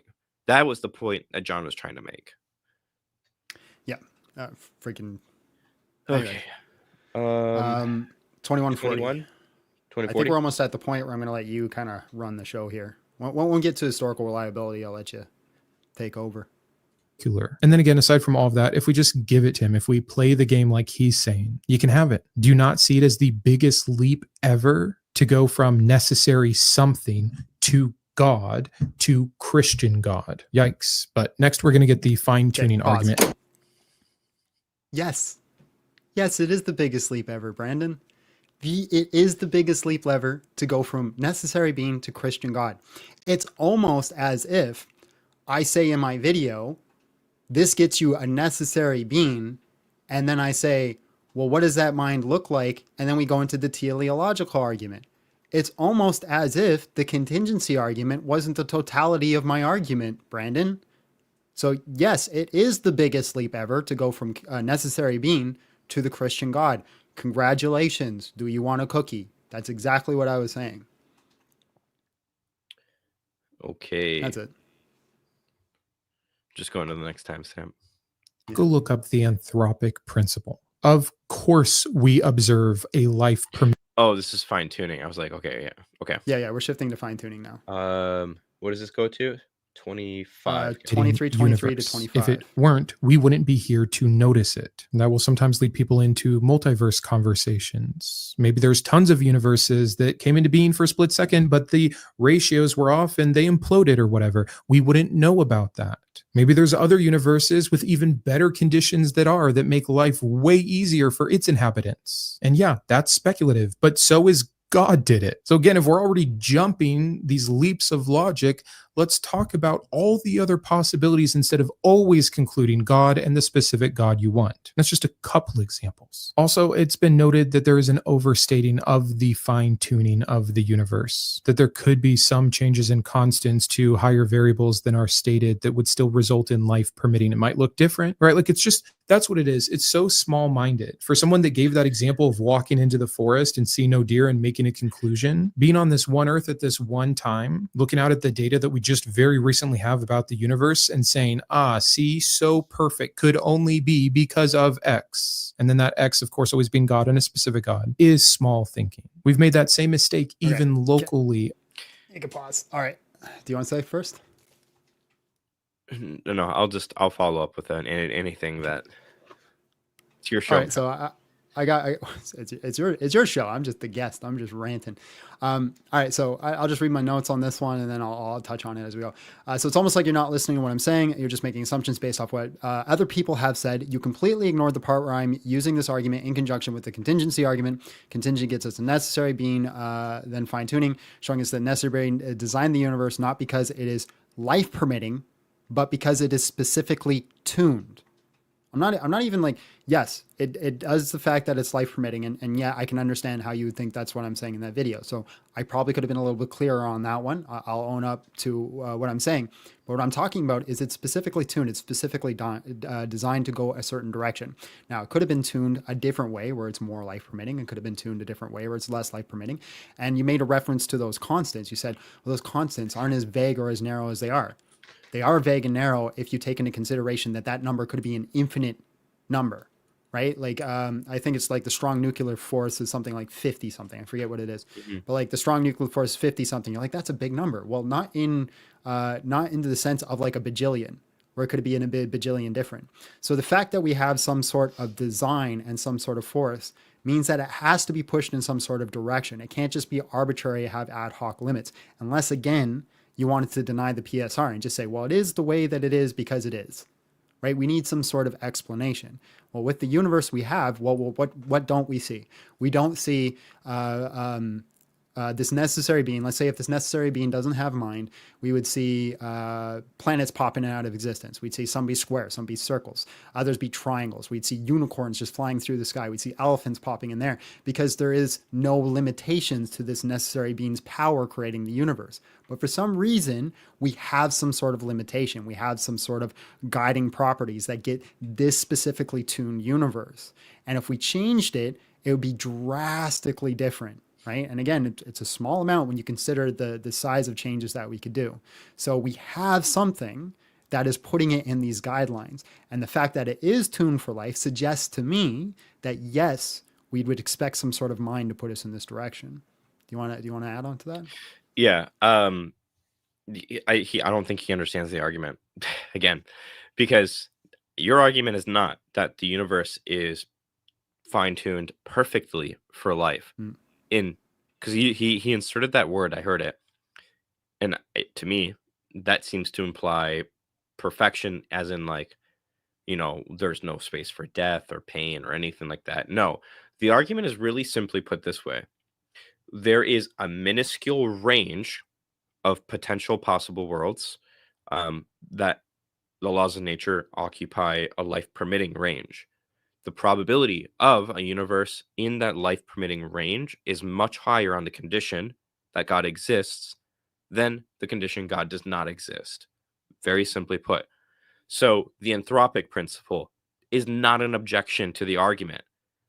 What does the anthropic principle do in order to say that the probability of this universe, given God's existence, is lower than the probability of this universe given atheism? It does nothing, right?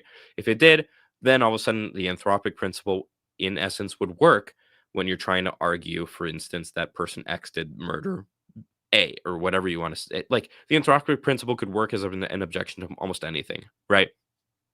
Multiverse objection doesn't save you again, because A, if you're going to say it's like there's a multiverse generator, well, I'm going to argue that theism is simpler, and so on and so forth. Like, I think he's just missing the fact that this is talking about explanatory power. Yeah. That's the biggest base of like my video is like, what would you expect to see if God was real? You would expect to see these things. You would expect to see a necessary being. You would expect to see a life-permitting universe. You would expect to see people having experiences with God. And then what we're going to get into next is you would expect to see the death and resurrection of Jesus Christ. These are things that you would expect to see from an all-loving, omnipotent, omnipresent God.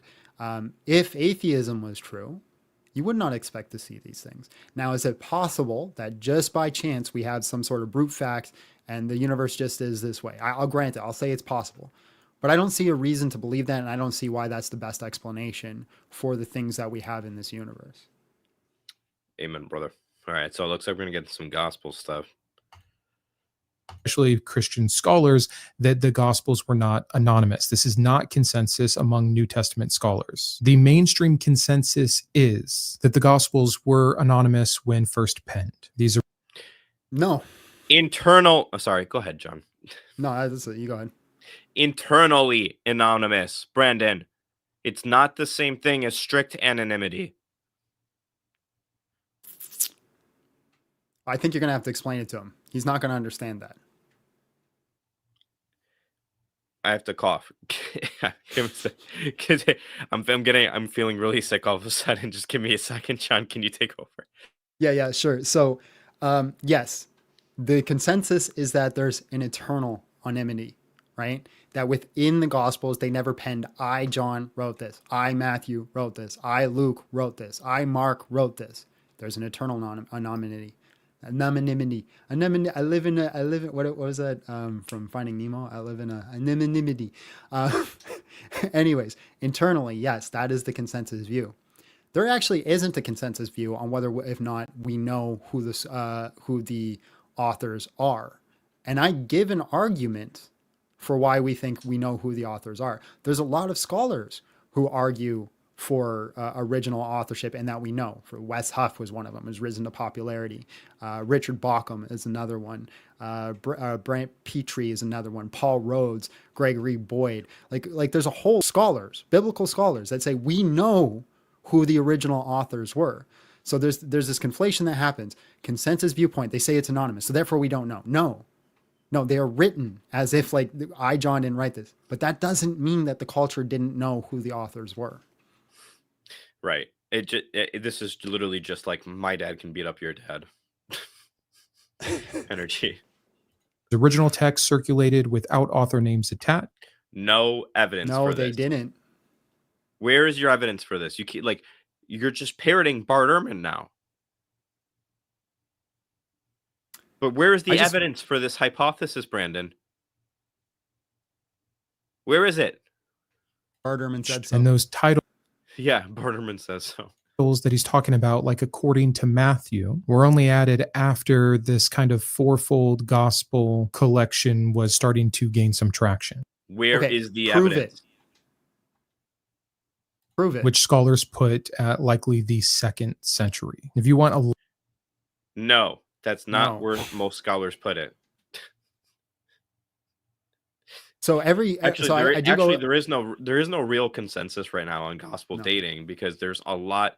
It used to be 70 to 90-ish AD, depending on the gospel that you're looking at, and now it's all over the place because we have a lot of wacky theories out there that have just thrown off the median dating. I've even seen he's a friend of yours. I'm forgetting his name all of a sudden. The guy who does atheist content on TikTok. He kind of had the mohawk thing. He used to be a Christian. He's got daddy in his name. Dadpool? Remember Dadpool? Yeah, I've even seen him make videos now where he admits that there's a good chance that there's earlier authorship. And so he takes like the atheist perspective because and this was a while ago. I saw this. I mean, Maurice Casey is a non-Christian who dates Mark really, really early, actually. Yeah, and so we have good reason to believe it's earlier dating. But again, just this whole idea, they were anonymous, based off what evidence at all? Tim McGrew makes a really good argument for original authorship and how it'd be like a closed case scenario if we're looking at anything else in history. Yeah. Right? We have every single manuscript where you would expect to see a name. We have a name. So I'm talking where it's not fragmented, where we have like the first page that says the gospel according to Matthew, blah, blah, blah. We see a consensus viewpoint amongst the early church. Not only is it a consensus viewpoint amongst the early church, these churches are thousands of miles away from each other, and they're still agreeing with it. We also know what to expect to see if there was disagreement on authorship when it came to the Epistle of Hebrews, where one church father literally threw his hands up and said, we'll never know who authored this. So I just want any argument why you think it's anonymous. Anyone at all outside of Bart Ehrman says so. A lot more detail on that. Jesus Interrupted by Bart Ehrman goes through a lot of the scholarship work. Then we have tons of reasons to believe that there wouldn't I did not be plan that. Oh, I did. You did? These original people penning these. Jesus's followers were Aramaic-speaking peasants for the most part, yet the Gospels are composed in a very literate Greek, referencing the Septuagint, which is the Greek Old Testament. And I know We have a video on this topic here on Inspiring Philosophy. Go check it out. people don't like to hear from Bart also, Ehrman just all real, the time. real quick with the language thing. Everybody else just seems to like gloss over the fact that this was a Hellenized culture. Yeah. Anyways, go ahead. How about a Catholic scholar, which probably won't fly for this Protestant? Raymond. I'm not a Protestant. Now, I don't give up my denomination, but it's been known that I'm high church, right? Like I don't tell specifically because I don't want people to fight over denominations. But I'm not a Protestant. I'm not Bible only. I'm not sola scriptura. I hold a lot of viewpoints a lot of Christians disagree with. I'm beefing with Christians all the time too, bro. I'm not a Protestant. I'm Canadian. I love how you just assumed you're a Protestant. Bro. But also, I mean, like, again, he's going to cite a Catholic scholar, Raymond Brown, who's just a very liberal scholar, which is fine. But I want to keep going just for a very specific point. Brown, I've been looking into this more. I'm putting a gospel authorship video together, and so I don't want to say too much. But he in the We will review that when it comes out. I'm very excited for that. Oxford Annotated Bible affirms what, again, that major consensus is, that these are anonymous authors. Internal. Written decades after the fact. And they were influenced and shaped by oral tradition. So if John, the Christian YouTuber here, is correct, then every critical New Testament scholar for like the last century and a half is wrong. No, this is the most dishonest framing you could possibly put this as. John relies on scholars authorship for these arguments that he puts on this author for authorship. It's not John the Christian YouTuber versus all these scholars. Like, dude, get a hold of yourself. Like, also, I just think it's funny that he's like, he references a book to like debunk my viewpoint. That book is my primary book for study. It's always beside me, and it's the one I read almost every day. That exact same book. Now, that's not an argument. I just thought that was funny that the book you quote to disprove me is literally my main source of scholarly information. Anyways, you can keep going. It's just, yeah. All right, Luke. Personality and profession in the way that they speak to such a degree that it has to be them. This is so For context, this is where you're arguing medical language for Luke and authorship. Stated. And again, if you try to switch some of these up, you can still pull out those same threads. It is a confirmation bias to the highest degree. The biggest one is the Luke doctor argument, which we can track back, by the way. I forget the name of the individual, but again, modern scholarship considers that argument discredited, saying that the Greek used in Luke is typical of any educated Greek writer. It's not distinctively medical at all. But he uses the term fever as many have. All right. I'll just bring this up really quickly here. Cadbury's arguments. Oh, wait. That's not the right slides. Yeah, that's the wrong slide. I put these in this is the wrong order. Sorry. Luke Van de Wey recently published a paper basically showing that Cadbury's refutation of this argument is outdated. Highly suggest you guys check it out. He gives some examples of how his methodology and 3 pillars are outdated. In Luke, for instance, in Luke 9, 37 to 43, Luke's account lacks any hints of paralysis compared to Mark's description of the seizing boy. An understanding of ancient medical knowledge readily accounts for this. Ancient physicians had 2 theories regarding epilepsy. Mark's 2 simultaneous symptoms are inconsistent with that ancient view. Luke depicts the boy suffering only from a seizure in accordance with the ancient diagnosis of phlegm in the brain. This occurrence of epilepsy from buildup of phlegm is associated with a cry prior to seizure and foaming at the mouth, as described in Luke's account. You get the point. So Luke Vandewey, who is again a biblical scholar, goes into incredible detail outlining this and actually even provides like a statistical analysis for the medical language in Luke's gospel relative to the cultural context of his time. So it's not been debunked. In fact, Cadbury's arguments are just outdated now. Like the egg? What? Keep going. Is Cadbury an egg? Yeah. Is that a Canadian thing? Axe, maybe, I don't know. As a so form I'll of remind you before we continue if you want to do any super chats. Oh yeah, I was just gonna take them at the end because we're a few Okay, we're almost there. timestamps away. historical accuracy is hilarious to me.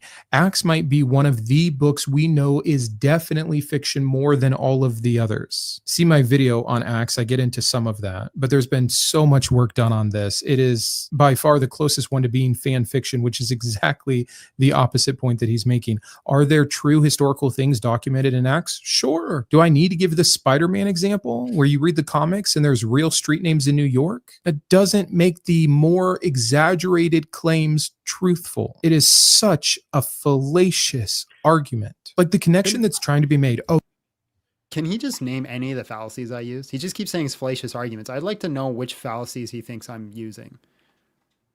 That's all. Here's the thing. I don't think he actually keeps this in there. I don't remember, to be honest with you, so I don't want to say that. You explicitly state in your video what the argument is and what it's not. It's not Gospels are reliable, therefore Jesus rose from the dead. Mm-hmm. Right? It's Gospels are reliable, therefore we have access to what the alleged eyewitnesses actually said about the historical Jesus. Right? And then from there, you're going to argue, okay, well, now we have all that testimony. What's the probability of all that testimony given the resurrection? Blah, blah, blah, blah, blah. I don't understand, because I've dealt with this nonstop. What is it with atheist YouTubers hearing you explicitly say this and then still go, yeah, but like, just because they're right about this doesn't mean they got this right. Spider-Man fallacy. Like, slow down and listen to the words that people are saying. They don't want Brandon, him, man. I'll listen to your Acts video, by the way. Here are my predictions about what you're going to say.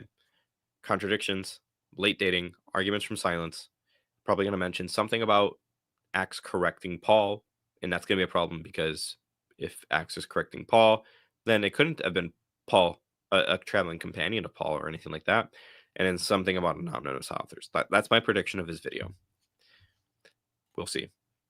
For the Spider-Man analogy, again, completely fails down, right? Because of the reasons previously stated. Yeah, that's what I'm gonna do now. Every time somebody like brings up like a news report or an article, like Christianity is stolen from paganism, I'm just gonna say Spider-Man fallacy, just because they got these things right doesn't mean. That's all I'm gonna do, bro. What's next? We're at 31. Did you go over all this stuff for Acts? I mean, there's nothing to go over because he just calls it fan fiction. Yeah, fair enough. And in it, he actually explicitly admits that Acts gets lots of things right. But Spider-Man, there's nothing to argue against here. It's just foot stomping. What does he go to next? 32, I think 33. we're on people die for what they believe. Oh boy. I think that's the next one. Wild to me. What else did we have there? We had the martyrdom of the apostles, the whole thing. They wouldn't die for a lie. Like, this is a 101 class of New Testament gospel apologetics. So I'll give the 101 counter example. Oh, so I guess the Muslims in the plane on 9/11 make Islam true. Of course they don't. No, you idiot. So of course these don't. No, you baboon. No, you buffoon. You moron. You nincompoop. You fool.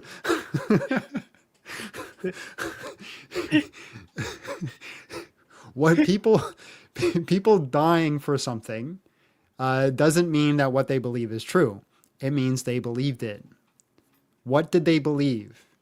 What did they believe? Did they believe that they thought some guy out there said Jesus rose from the dead, or someone convinced of them that? No, they believed that they personally, with their own two eyes, witnessed Jesus Christ rise from the dead. With their two pupils, saw it themselves.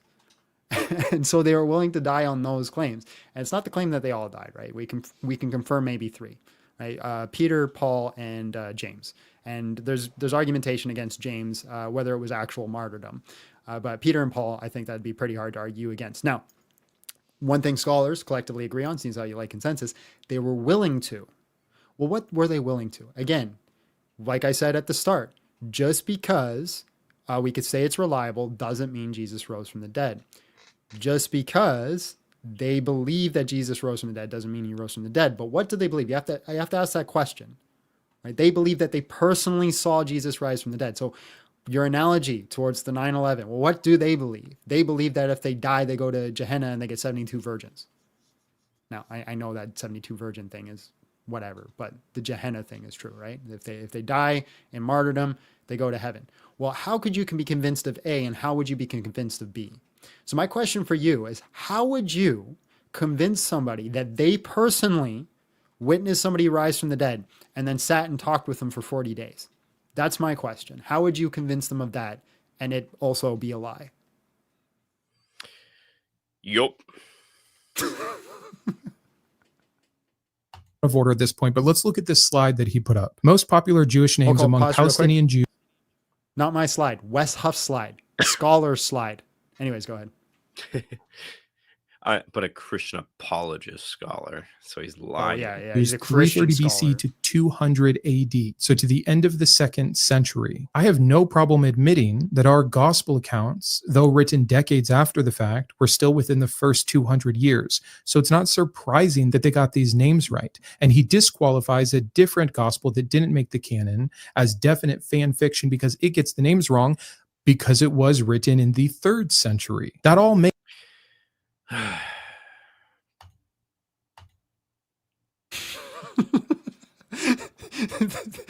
that opening of that slide, my friend.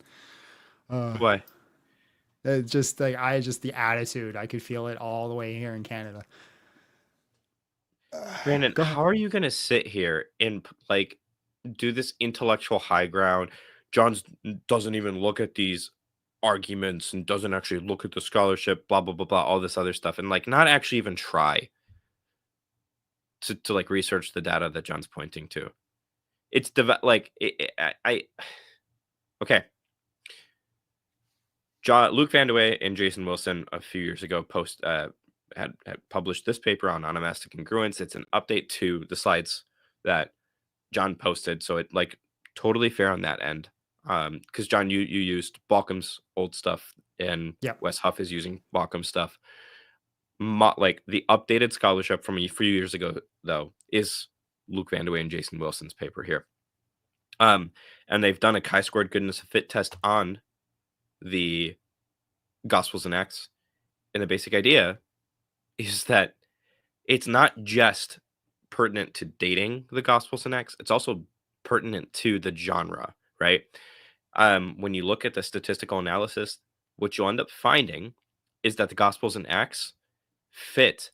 There's a statistical fit with the way the disambiguate names and the statistical frequency of names with the Gospels and Acts. And what you'll find is that when you test for fictitious names, historical novels that are like also fictitious, all these other things, you're going to find that there is no fit. So it's not just about dating, but it's also going to be about genre. And it's also going to actually be about geography as well. They tested for names in different geographical spans, and you find that the Gospels and Acts best fit statistically through the onomastic or the name data to the place and time that they are purporting to report the events on. Just as a side note too, there is a paper currently in peer review, even updating this literature that we're citing here as well. So just it's a little bit more nuanced than you might think, Brandon, and just assuming that the nuance is going to be there, and you're not going to have to like look deeper into the arguments from John's YouTube video that he himself says. I'm not going to go into all the details on. I don't know, man. I think that you could probably do a little bit better there. That's all. And here's one of my issues with like response videos in general is that I made a 10-minute video. He made a 50-minute video response. And for us to hit all of his points, now we have to do like a 2.5-hour video. Now, if he's going to make a response, he's going to have to do a 4-hour video. No, Brandon, don't do a response. Do a conversation. Yes, please. Okay, we only have and look, I understand I'm more theatrical than people like. I know you made that point in your video that you're not a big fan of my like Phil Bro-y attitude. So it doesn't have to be with me. It could be with Than. I can guarantee you're not going to get that same kind of attitude with Than. And even if you do decide that you want to have a conversation with me, if you want to have a conversation, I promise you it'll be a respectful conversation. If you want to debate, well, then gloves are off. But again, wherever you want, whenever you want, however you want to do it, I would love to have a conversation with you because, again, you wildly misunderstood my original video and argued things I never made arguments for. All right, 2 more timestamps left, and then we'll get to your guys' super chats before we close out. Believed everything a group of people claim to believe via anonymous authors decades after the fact, we'd have to believe in like every single religion that's ever been asserted. But I'm sure John doesn't. So again, we are cherry-picked and special pleading. And this is just calling out some of... Show me the other religions. Right. Show me the other religions that have a one-to-one comparison to what we're claiming here. Because everybody always makes this. What about all the other religions that do all the same things that Christianity does? Why don't you adhere to those ones? The only one that I've ever heard anybody make like a half-decent argument for is for Joseph Smith and his people seeing the golden tablets. And you know what? I believe they saw golden tablets. Now, there's a lot of other conclusions, and I haven't done a deep study into that to come to a conclusion on whether it's true or not. And one day I am going to get to that point where I look into it. But right now I'm really busy with atheistic arguments and Islamic arguments. I don't have unlimited amount of time. But people always make this claim. And so my question, I put the challenge out there. Show me a religion that has a one-to-one comparison to the claims that we are making. Not only that, but he's actually, he's artificially manufacturing a problem for you. Because, John, you don't accept anonymous, late dating, unreliable gospels, right? It's a problem for you if you were to accept those things and believe what they say, right? That's what Brandon's saying is, well, we have all these anonymous, blah, blah, blah, unreliable documents. Okay, we have these, we also have that for all these other religions, so John should believe that. But that's inserting his position into your framework to artificially manufacture an issue. It's a really, like, I don't know if he's doing that on purpose or if it's just like an accident, but it's a really slippery accident then. All right. I think this is the last one. Last one is 36. Cool. Always does. Atheist, bad life. Believing in God, good life. Even though Jesus promised. I think we missed something. Right here. Things, being homeless, addicted, high anxiety, and all of that can be true, but it's not always true. It doesn't follow. They're not grouped together, but the Christian testimony always does. Atheist, bad life. Believing in God, good life, even though Jesus promises just the opposite. And then it's always God coming to them in the way that... So there's an internal contradiction here, because your original point in the video is that my testimony wasn't valid because I had bad life. And then you're saying at the end of your video that my testimony is not valid because it's always the same story, that I have good life. Right? So you're saying originally atheist, bad life, Christianity, good life. but you originally said that my testimony wasn't valid because I didn't go Christianity, good life, and went Christianity, good, bad life, which is what happened, right? I never claimed good life, never made that claim, right? I claimed that Jesus fixed illnesses I had and sicknesses. Now, people who know me know that one of the reasons that it took like a long time for us to respond to you is because we just went through a family tragedy, and I've had to go through that, right? Now, that family tragedy, I still think Jesus is good, but that doesn't mean my life is good right now. So you're just making these base assumptions. What I think is I'm better, I'm more virtuous, I have more joy in life.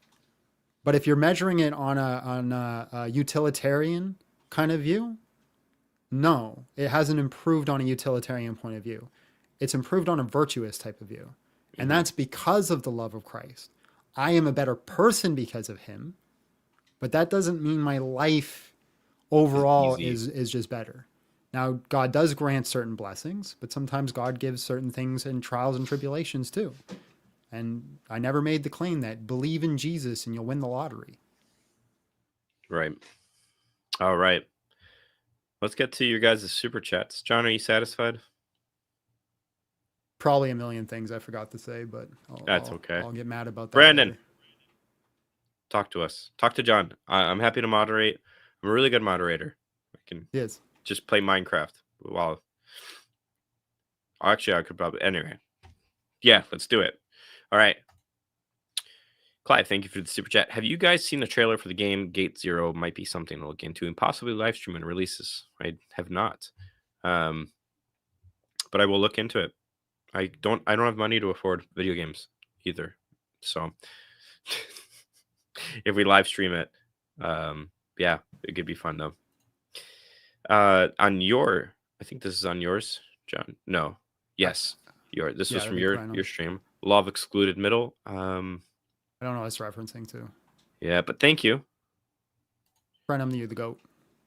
All right, King Tesseract. How do the molecules in our cells get where they need to go without getting tangled with each other if they all use the same electrostatic force? Natural selection fails. Atheism, death. Now, the second law of thermodynamics and the fifth of biology: a cell at equilibrium is a dead cell. Materialists will try to use natural selection, but that's top down. Molecules need bottom up answer. John, do you have anything you want to say to that?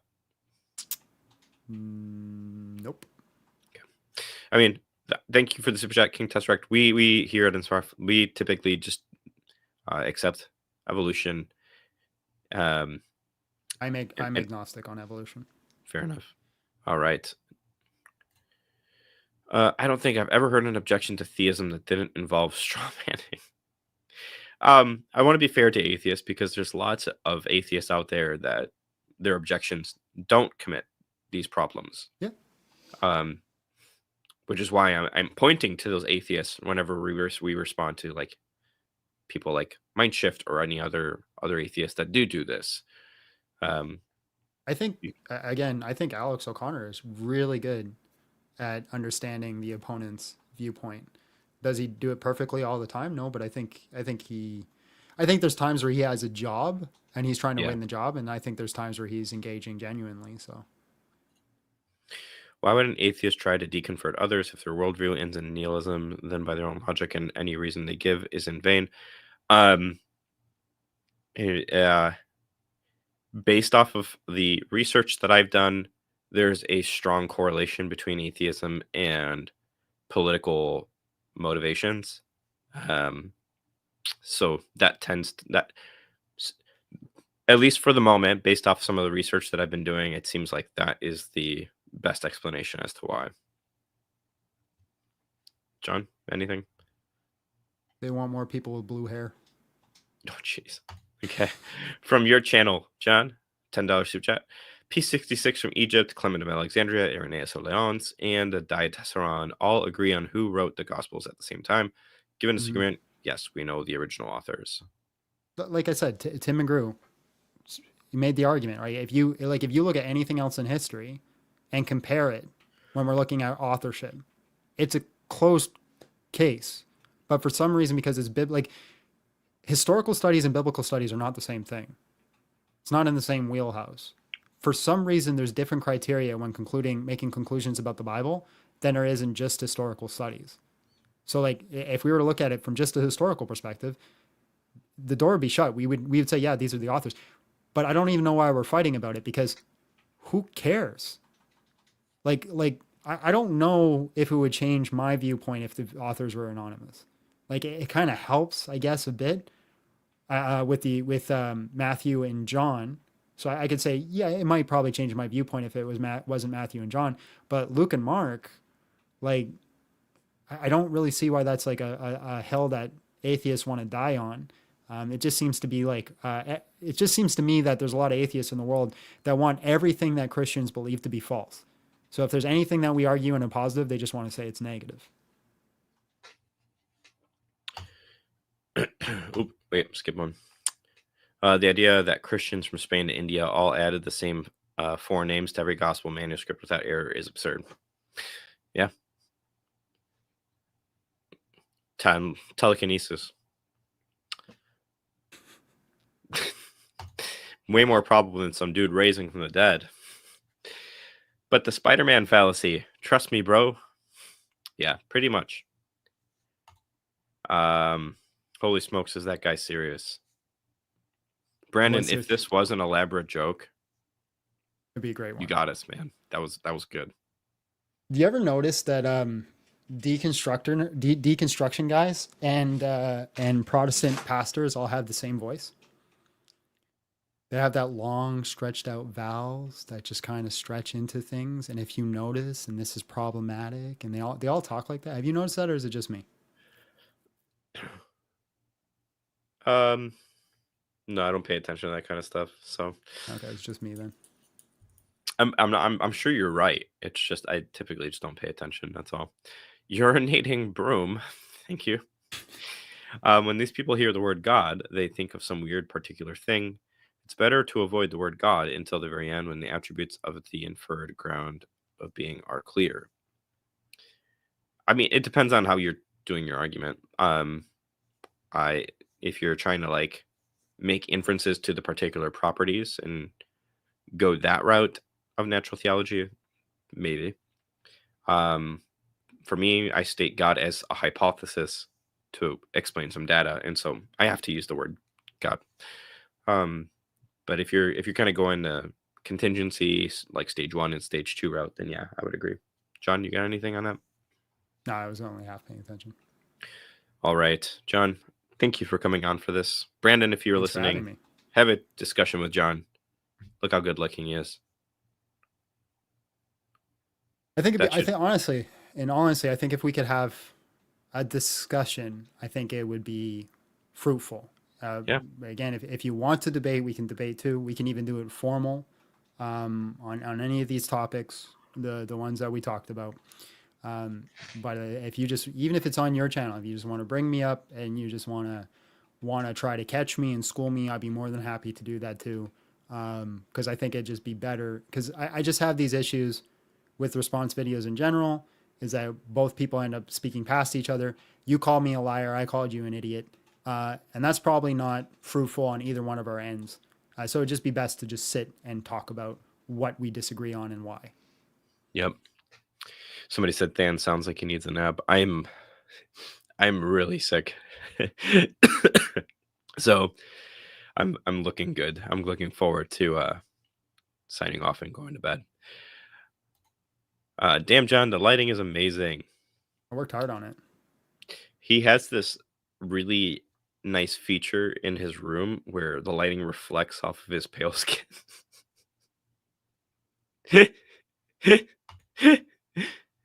All right. Well, we'll be on live again tomorrow. Joel Kiriako and I and Mike will be on responding to Alex O'Connor and Dan McClellan. John, you got anything cool coming up? No, I don't do cool things. Okay, well, everybody, stop what you're doing right now. Go subscribe. How many? We got 437 of you are watching at the moment through our channel. I want all of you to go to Big John Steele's channel, subscribe. I will wait. I mean, like, again, I'm incredibly sick right now. I really want to go to bed. So the longer it takes for you guys to go do that, the more time you're taking away from my sleep. And that's not good. So I'm I waiting. just spend most of my time yelling at people. That's what I do. I will keep waiting. Why is the number of people in the YouTube stream here on Inspiring Philosophy growing? Huh? No, you should opposite way. Go to Big John Steele. There we go. I saw the numbers drop. There we go. Everybody go to Big John Steele. Subscribe. Follow his content. See you tomorrow, everybody. Thank you so much. You made it to the end of this video, which means this message matters to you. If you want to see more content like this reaching people for Christ, you can help make it happen. Your support makes these videos possible. Click the link below and donate today. And if you want to go even deeper, consider joining our Patreon community. You'll get early access to videos, behind-the-scenes content, and a place to connect with others passionate about this mission.